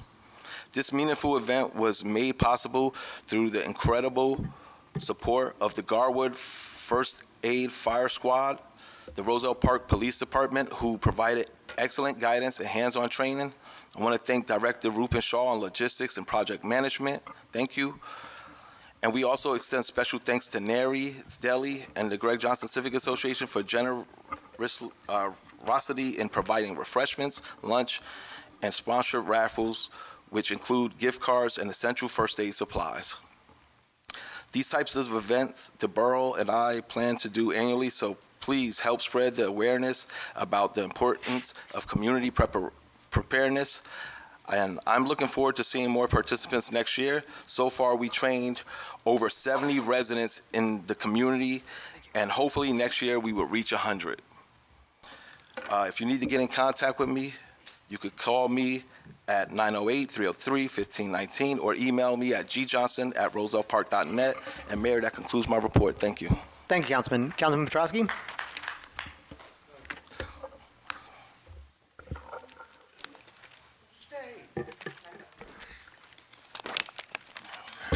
Thank you, Mayor. First of all, I want to send my condolences out to Antoinette Kisma and John Santor. Okay. March 31st, I attended the fire department meeting. As usual, we discussed about the work orders they have, and I know many questions were asked about the addition to the Faytooth Firehouse, which I got their answers and everything. We're going out to bid soon on that, right? Yes. Yep. That's what I was told. Yep. So, April Joe, sorry, real quick. When does the new fire truck get in? Or maybe Dad, do you know? May, I heard? May of next year? April, May of 26. 26, okay. 26, that's Yep. what they told me. Got it. Okay.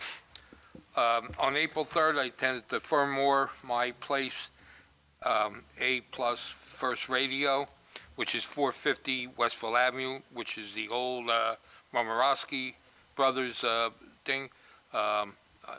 I want to thank Andrew, who took me on a tour of the place. So very well, it's beautiful and everything, and I got to see a thing, which will be the future home of the Historical Society once it is built. So very well run thing on April 3rd. Just to let everyone know, on April 9th, which is next Wednesday, the Historical Society is having a fundraiser at Downlands.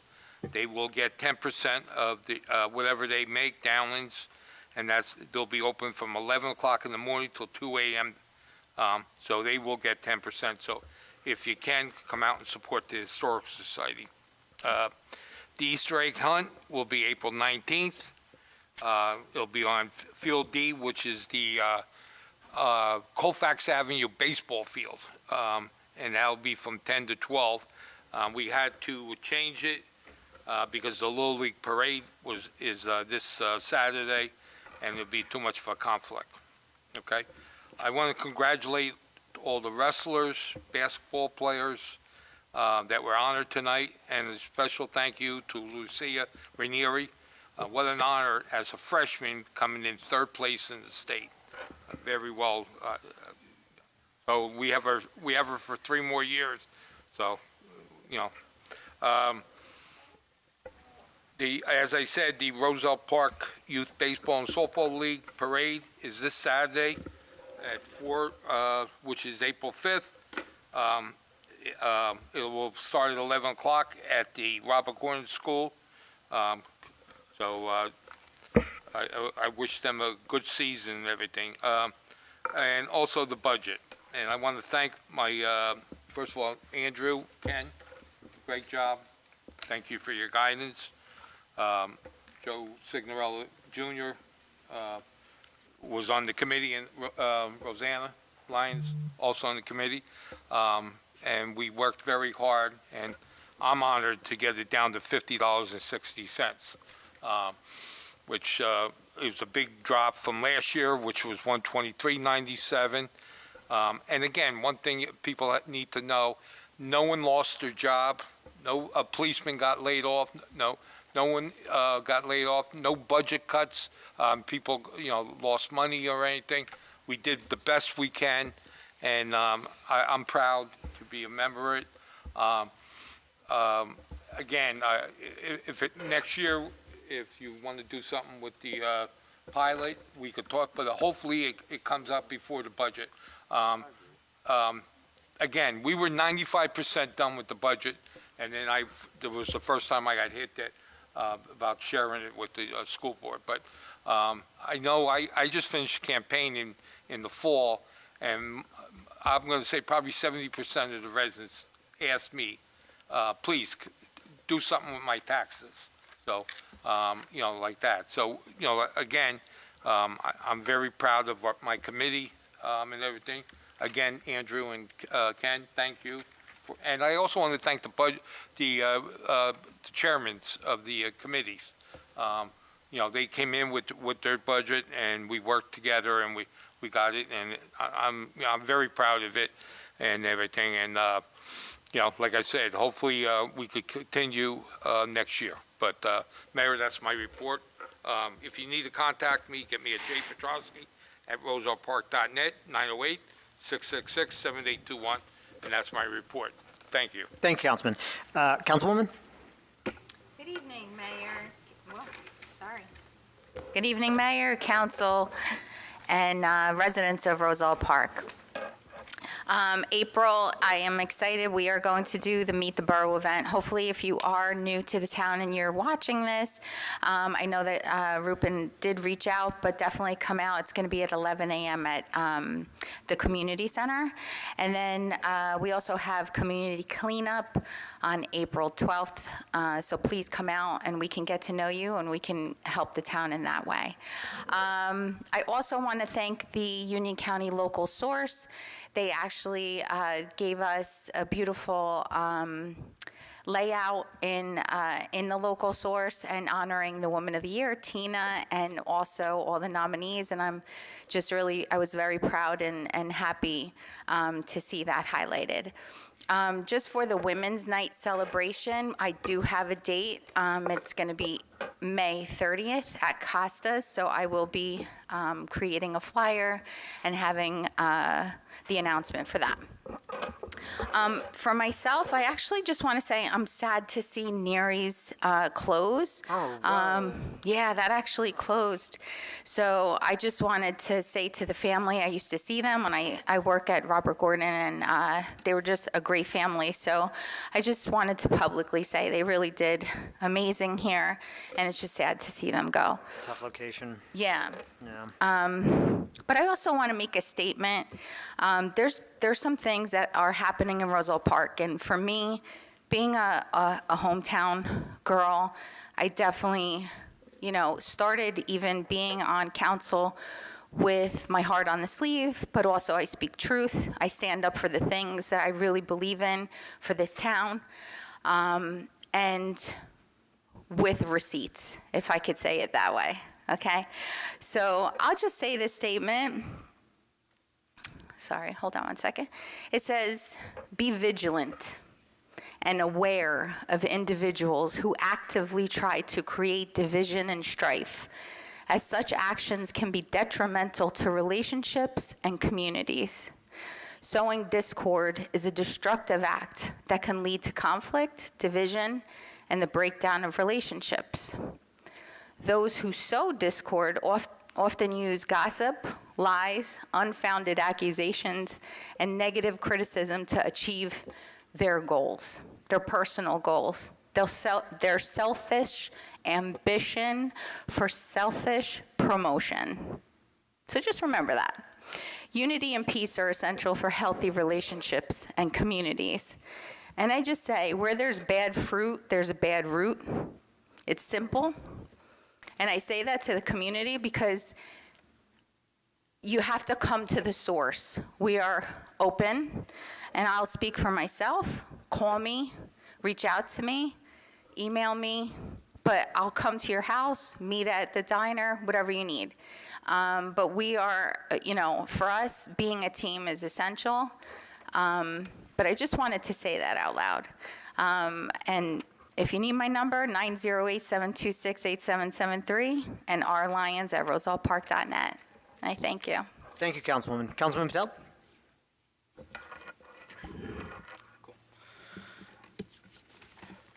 The Environmental Commission held a Repair Cafe event on March 23rd at the Casano Center. Volunteer fixers successfully repaired over 30 items, and 50 residents attended the event. They will hold their next event in the fall. The community garden signups for 2025 season are available. Look for flyers on social media and the borough, or email environmentalcommission@rosellepark.net for more information. Planned road work within the 4th Ward. The following street will be paved or planned to be paved: West Clay, Hawthorne, Rosewood Street, Warren Ave, Lower Ave. And beginning this month, weather depending, Atlantic Infrastructures will begin roadway milling operation on Rosewood Street, Hawthorne, and West Clay. These projects are restoration work funded by the New Jersey American Water. Paving will follow milling, and the traffic striping will be completed as needed.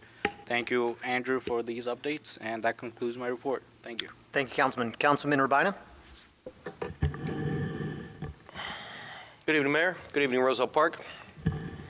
On infrastructure and safety, March 29th, I had the pleasure of attending the New Jersey Bike and Walk Coalition Summit at Princeton University, where we discussed new funding opportunities and strategies to improve trail planning and design. Trails are essential for promoting health, safety, and connectivity in our community, and I'm excited about the potential they hold for economic growth and enhanced mobility. Here are some key insights from the summit. Economic impact of trails. Trails boost local economies by attracting visitors, increasing spending at local businesses, raising property values by 3 to 5%, and supporting over 1 million jobs nationwide. Bicycle tourism generates $83 billion annually in the U.S. Local trails like the DNR and Middlesex Greenway already contribute millions to local businesses. And once completed, the Essex-Hudson Greenway is expected to generate $65 million in annual economic activity. Investing in biking and walking infrastructure isn't just about mobility and safety. It's an economic strategy that can generate growth, create jobs, and improve quality of life for everyone.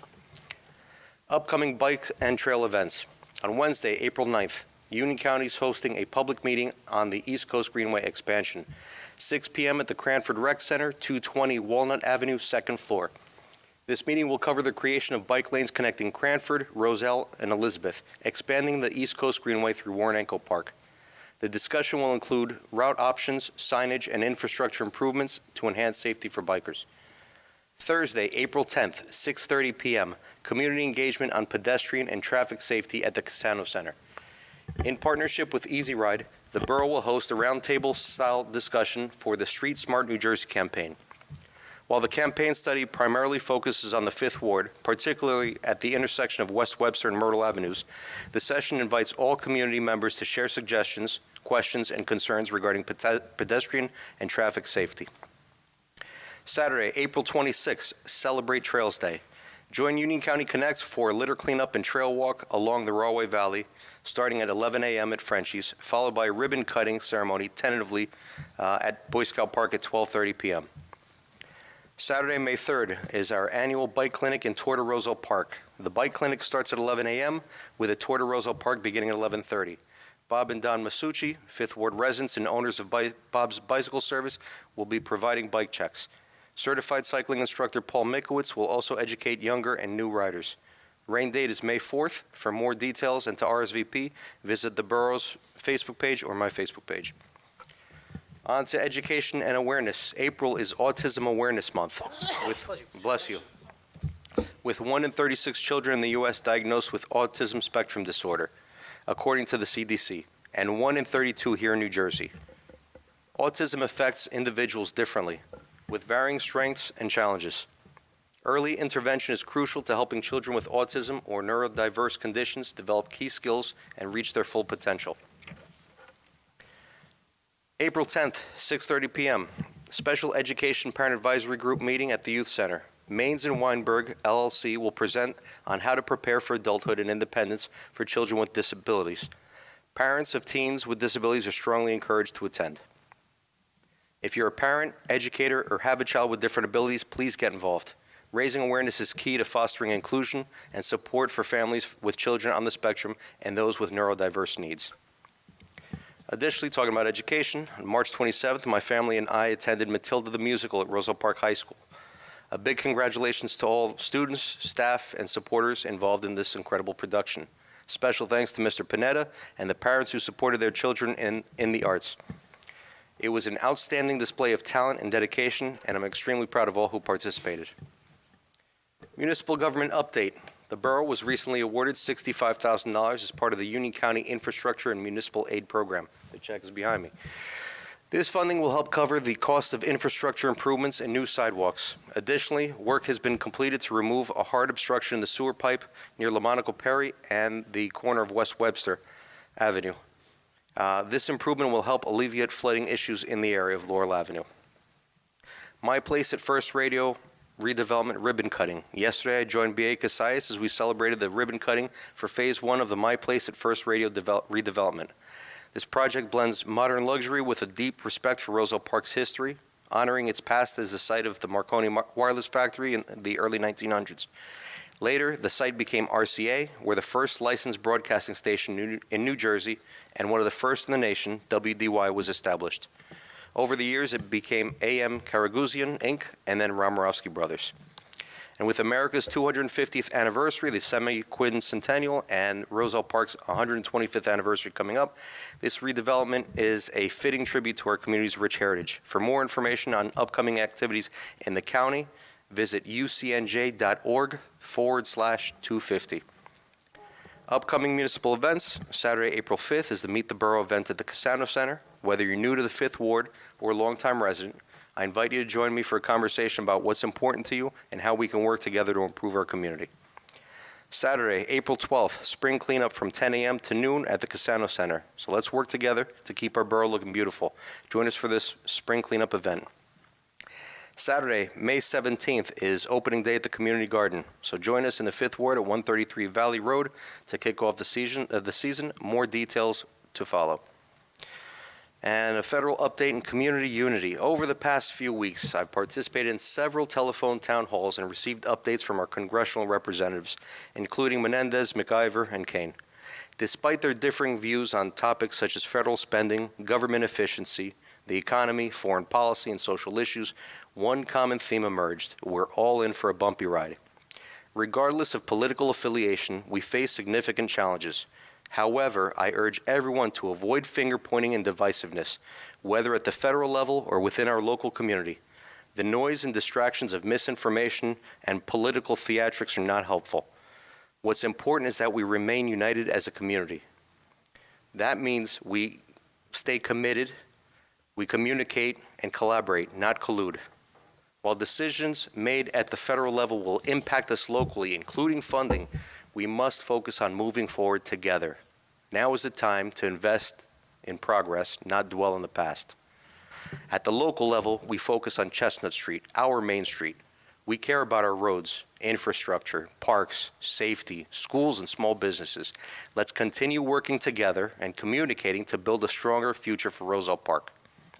5th Ward residents, a reminder that vegetative waste pickup resumes tomorrow.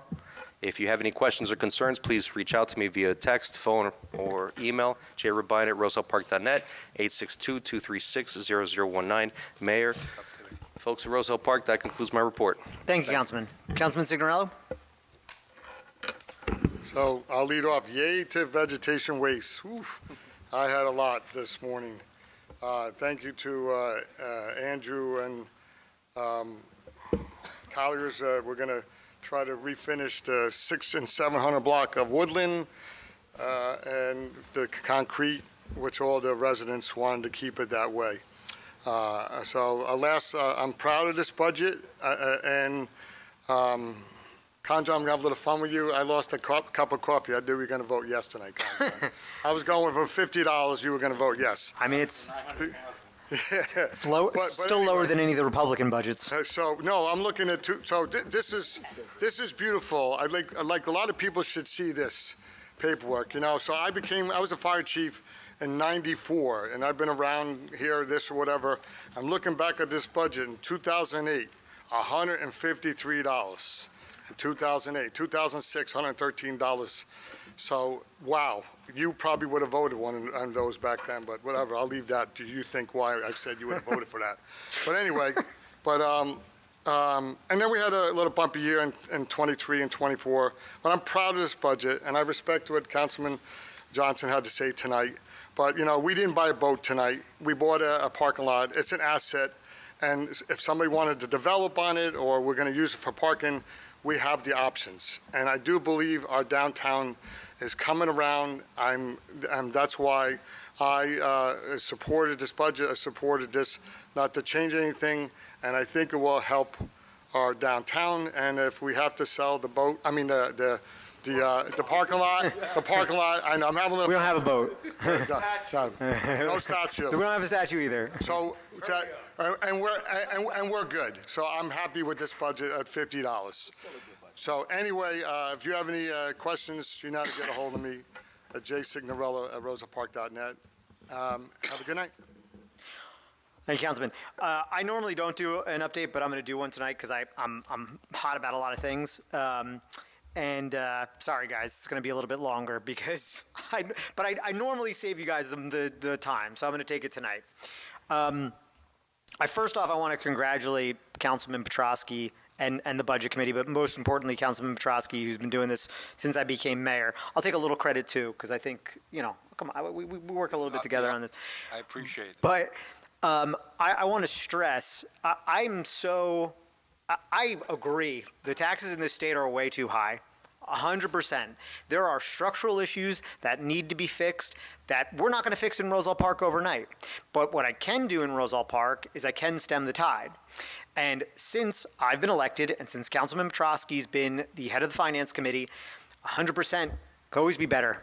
But you know what? Our tax increases, it used to be a little over $200 a household for the 2 decades before I was mayor. It's under half of that now, okay? That's fiscal responsibility. We haven't filled up the roles with unnecessary roles. As a matter of fact, I'd love to hire more people. The only people that we've had to remove while maintaining a tight budget is doing shared services, which is pragmatic, which is trying to save the town money in a smart way. And by the way, all those people that were let go in the shared services were all given opportunities to have a role at the county level. So I'm very proud of this budget. Very proud of the track record of fiscal responsibility we have. The other thing I'll say is congratulations to Ken. We have probably the highest bond rating that we will ever be able to have, right? Like, we're not getting a higher one. We've talked to the ratings agencies, like, we're top tier for our size. Before I became mayor, every deputy chief in this town for our volunteers was riding around in a hoopty. Some of them stopped at a red light. The engine just failed. Some of them had to be pushed. Some of them had rust holes in them. When I got elected, every police chief or every fire chief got a new vehicle. We ordered a new engine for them, which is coming next week. We have a new addition going, sorry, not next week, next year. We have a new addition coming on the fire department, right? We have done all of these things and continue to expand services while maintaining a good budget. Which brings me to my next point. I am so very, very sick and tired of hearing the accusation that this town and the municipal side does nothing for the kids or does nothing for the Board of Education. I want to take everybody back to a time when the Anthony Signorello Youth Center was made when I was a child. It's seen ownership of many hands, but for a long time it was ran, even though it was owned by the borough, ran by the schools. How many years ago did they decide to give it back, Andrew? 3? 5? 5. 2020. 2020. The Board of Education came to the borough and said, we cannot, this is too expensive. We do not want the Anthony Signorello Youth Center anymore. Do what you want with it. There's 2 knock-on effects to that, which is utter nonsense. And I'm very hopeful for the new board, and I don't want to kick the old board. I got some people on the dais that were on old boards, but the level of irresponsibility from that board at that time is crazy. And I'll tell you why. Because I went to Robert Gordon 2 weeks ago to read for school kids. We are packed tight, and everybody can point the fingers at developments. I will reiterate, there are 41 students, which is 2% of the population, of student population in those developments. The reason why we are packed so tight, and I commend the Board of Ed for trying to do this, is because we expanded pre-K without having a building for it. So you're packed in Robert Gordon, you're packed in Aldine, you're packed in wherever else, and it's great that we're doing pre-K, but there wasn't a coherent plan around the building. So when the Board of Education gave us Anthony Signorelli Youth Center back, not only did they lose a service, potentially, which we rescued, they also gave up a building with 4 classrooms that they could have used during the day for pre-K. A little short-sighted from the Board of Education, I would think. Right? So when they gave it to us, it was in disgusting disrepair. We had to put about $1 million in capital monies to that. And the other lingering thing was the services that were left for kids, right? After-school program, homework help program, all things that are not necessary, but are all services that the Board of Ed did, we have started to do, right? And we raised the fees on it tonight, but let's not forget, that does not cover all of the salaries, right? We are still paying, as taxpayers, for we're subsidizing aftercare, and we're subsidizing the homework help group, all of this stuff, right?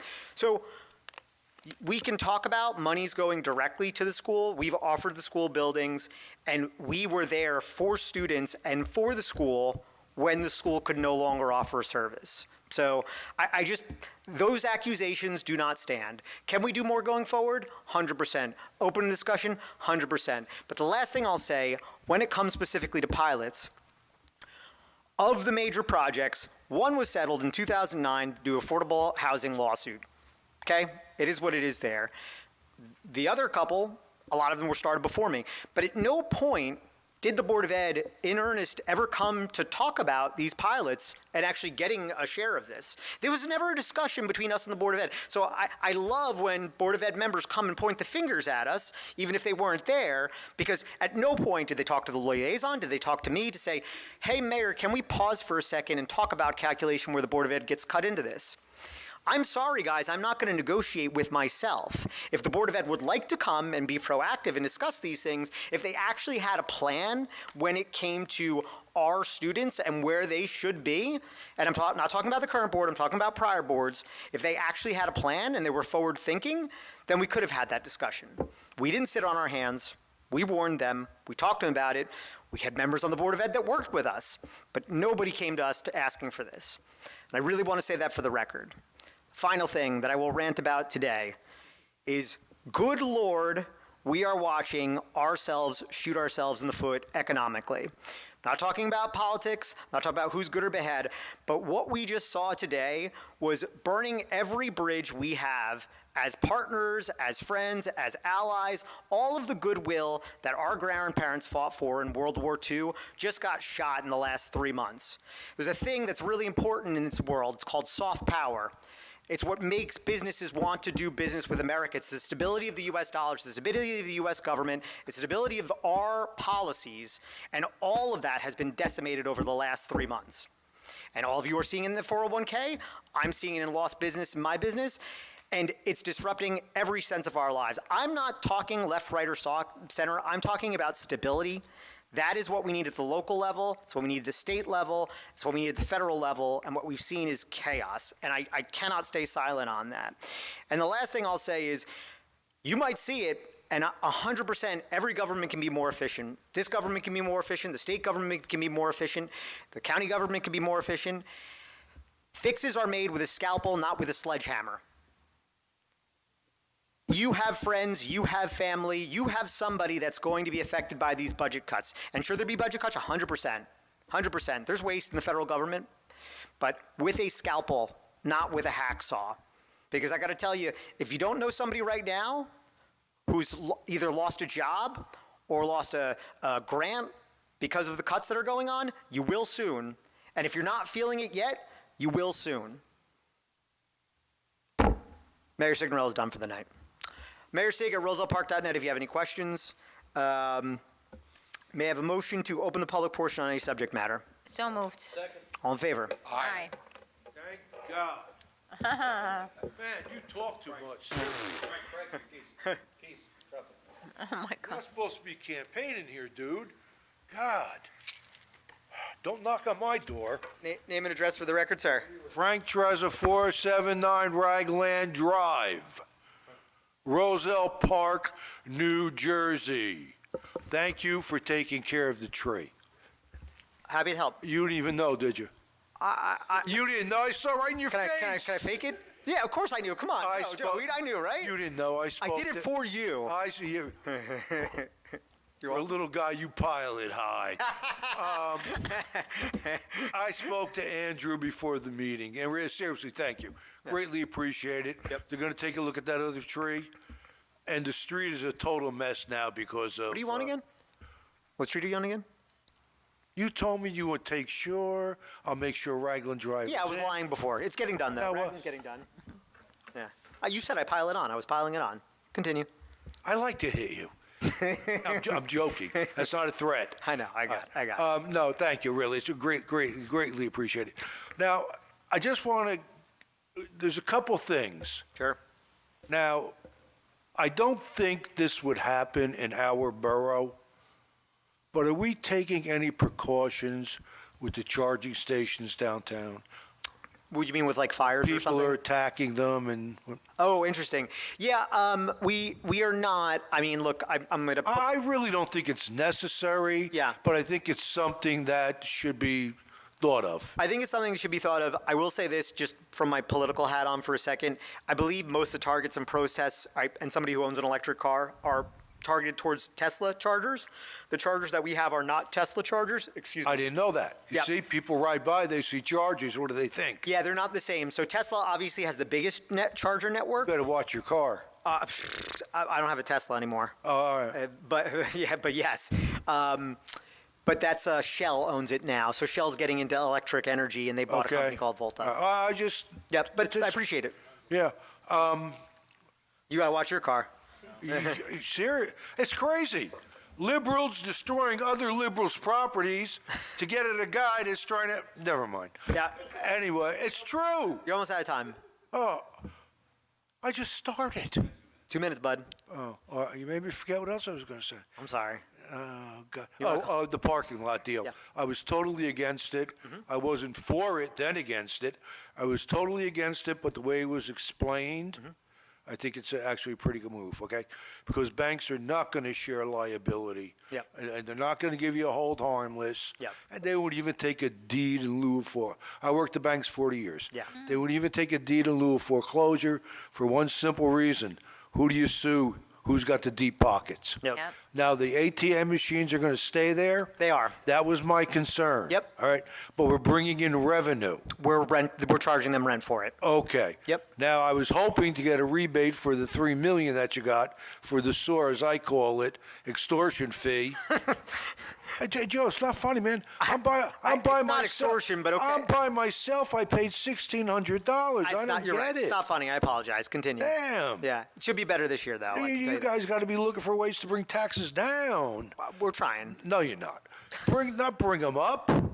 But I do agree now with the parking lot. Yep. Thank you. I think it's a good deal. Yep. I totally did disagree with you trying to buy that building where the Dace building? Yeah. Yeah, that was, it didn't work out anyway. No, and it's going to cost a lot of money to put that building back together. Yep. All right, so I think that's it. I mentioned the Chargers and blah, blah, blah, blah. How's my hair look? B plus? You don't go to Vito. You got to go to DeMar. All right, got it. I appreciate that. He goes to Crystal. What the hell is he doing in there? All right, 10 seconds. 10 seconds. Any final words? Just a thank you. Oh, wait a minute. Yeah. I want to know who those ladies were that were sitting behind me. They were a lot of fun. Go to Walnut Street. They're there. Who are they? Time up. Time up. Okay. Time up. Have a good night. Yeah. Thank you, Frank. So funny.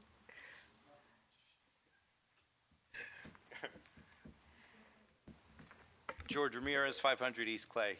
A couple questions. How much do we get from the pilot total? All like the Do buildings. you have the all-in number, Ken? Anticipated in the budget. We're anticipating $1,545,000 this year. 1,500,000. Mm-hmm. And 20% of that's going to go towards the schools. No, that was voted down. That got voted down. So how much is going to the schools? Zero? So of that pilot money, zero money, yes. So those 42 kids, it's going to go on to the homeowners. Yeah, I mean, if we talk through this, George, if you have anything else, I'm happy to talk about this. But if you have any other points, like, I'll explain where it's going and where it's coming from. All right, but I mean, 1.5 and zero is going to the schools. Yeah. At all? Like, is it going to help the schools at all? Is it going to help? So let me ask you a question, right? So if I gave any portion of that to the Board of Ed, right? We raise taxes about $50 a household tonight, okay? That 1.5 is helping you keep it to. But that's exactly my point. But that's for the municipal side, and then you've got the school budget side, which is going to increase it more. So right. So what I'm saying is, you know, it's look, it's right pocket, left pocket, you could say, right? Because if we're decreasing if we're putting it over there, it's coming out of the taxpayers one way or the other, is what I'm saying. Yeah. So you could give it to the board, but unless you want me to fire somebody, then taxes are going up higher than $50 a We're talking about house. firing somebody, but then we're paying $900,000 for a parking lot. I mean, didn't we just get? Yeah, so from let's the be, parking garage? I know you didn't make it on council, so I'll explain something to you. You're not supposed to use one-time shots for your operating budget. It's a bad But it could practice. be for capital though. But didn't we just get 50 spots from the parking garage? Yeah. So why do we need more parking spots? Have you been to Westfield or Cranford? So aside from your father, who's too lazy to go to the parking lot, what have those parking lots ever been filled to capacity? That we need the They're extra not parking owned by, spots? there are parking lots? Yes. Yes. They're consistently filled to capacity Including now. the 50 that we just got now? They're not available yet. Okay. So we are going to get those 50. So why? George, what's the? George, there's 7 new businesses opening in the next 6 months. 7. And the parking lots are filled now. Okay, so we have 50 spots. Okay. In the parking garage. How many spots do we have here? You can have, That's in a restaurant, that could take up 10 cars right there. I mean, that's hypotheticals, but I mean, right now we've got 50, and that's costing us zero, and now we're going to spend 900,000. And you just said before, be careful. We're going through some troubling times, you know, or the future's unclear. Yeah. Which means, shouldn't we be a little bit precautious with how we spend money? I grew up here. I've been here for 37 years. Okay. For 30 years of my life, I watched that downtown crumble and decay. And there is no argument that you will say. All right, but now you're being divisive. Everybody. No, I'm you're not talking being about divisive at all. Unity and being together, but now. She said that. I didn't say that. We're all being like that. She didn't say. She said that. I'm not. I'm nasty. But how So is he that being went out the divisive? window then. Yeah. No unity. That's not you. You know what, George? You really showed the olive branch last year and continue to do so. So. No unity. You get what you give, bud. No. You get what you Sticking up give. for the veterans, but no discounts for the veterans. We gave a discount for the veterans. We just voted that down. Is no? there anything of substance you have to say? Because you've got. I could say whatever I want. 24 when I'm here, minutes. No? Go ahead. Yeah. No, I like it. It's fun. I like it too. Yeah. I made that sign, by the way. Mayor, when he's done. No, he's got 20 seconds. Through the chair. You could use it how you want. Chair. Yeah. That's all I got to say. Thank you. You don't get to ask those Mayor, questions. Yeah. Just a comment. So, if you do your due diligence, everybody who owns a piece of property in Roselle Park, it's a single-family home or a 6-story building, they pay taxes. Right. They pay taxes. 54% of 240 and 260 East Westfield Avenue, 54% goes towards the school. Run for Board of Ed next. Okay. Next one. Thank you. So just. That's it. That's good, Councilman. Got it. We're good. That's all. We're That's good. what you have to remember. Yep. Michael Ryan, 515 Locust Street. At the last council meeting, I learned that I angered some of the council with my comments about the maximum amount of units that could be, apartments that could be built next to the train station. And I want to apologize for that. I acknowledge the arrogance of mentioning that or bringing that up in conjunction with the affordable housing, and I'm sorry for it. I realize, you know, there was a rudeness to it. Thank you for saying that, Ron. it's hard to, this is not an easy thing to do, to sit down in front of 10 people down here. And that was the first time I've ever spoke in front of council. So I don't know if I'm not trying to make an excuse, but I wonder if you can imagine how I feel or where some of my feelings were coming from.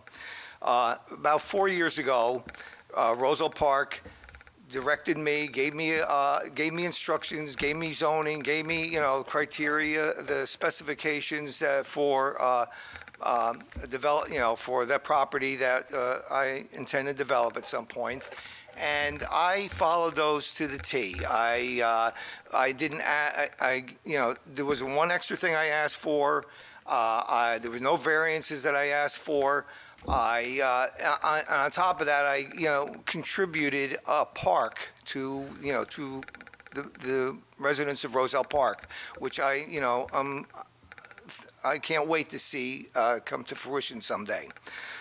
And then about a year ago, I was told, forget all that. Forget the couple $100,000 that you invested into it. Forget all the time that you put into it.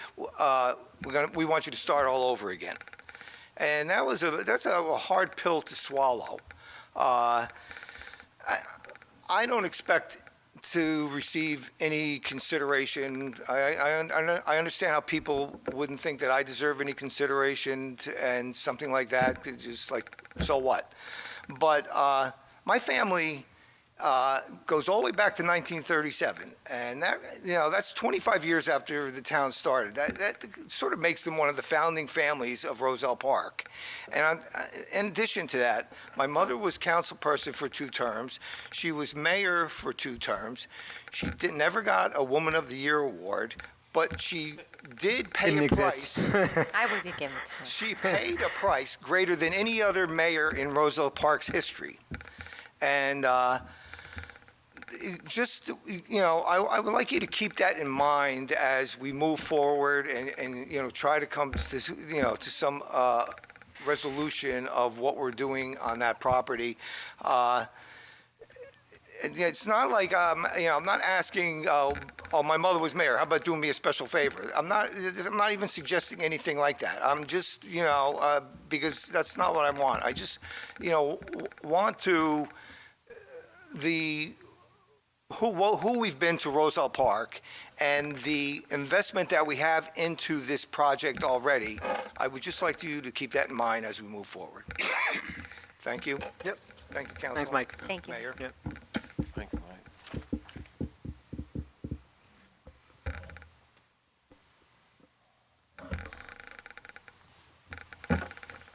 Bill Crossett, 412 Galloping Hill Road.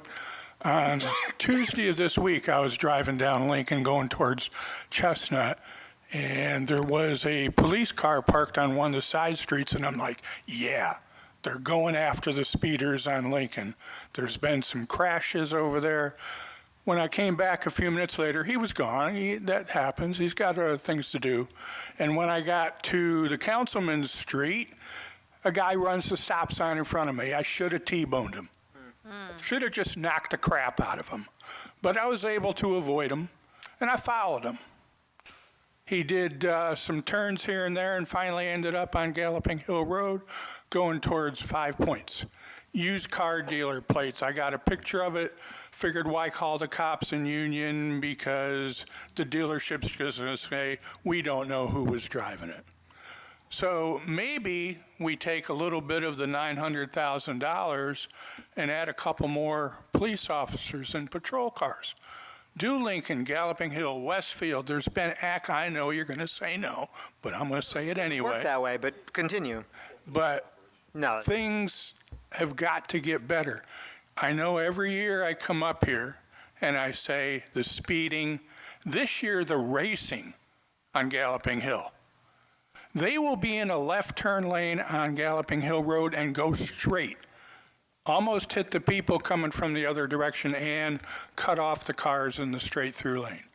So I'm asking again, if we could just get patrols, get together with Elizabeth, Union County. I see Union County sitting up in 5 Points all the time. We can't do it all ourselves, and I get that. So maybe we need the help. Last question I got was on the apartments, the first ones that opened. I remember a discussion a while back where they were supposed to get the commercial area occupied or pay a fine. They have somebody coming. They have, so there is, the fine is $5,000 a day for lack of compliance with the redevelopment agreement.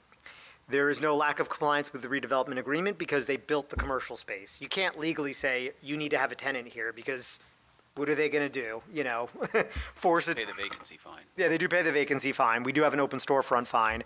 But either way, they have the commercial space built, and I'm not defending. Look, I don't even like that project. I wasn't here when it got voted on, right? So I'm not defending on it. But they do have a smoothie guy that's coming in. I think planned this summer. Oh, what smoothie? Do you remember? Why am I asking you guys? Smoothies are moving in. Smoothie King, something like that.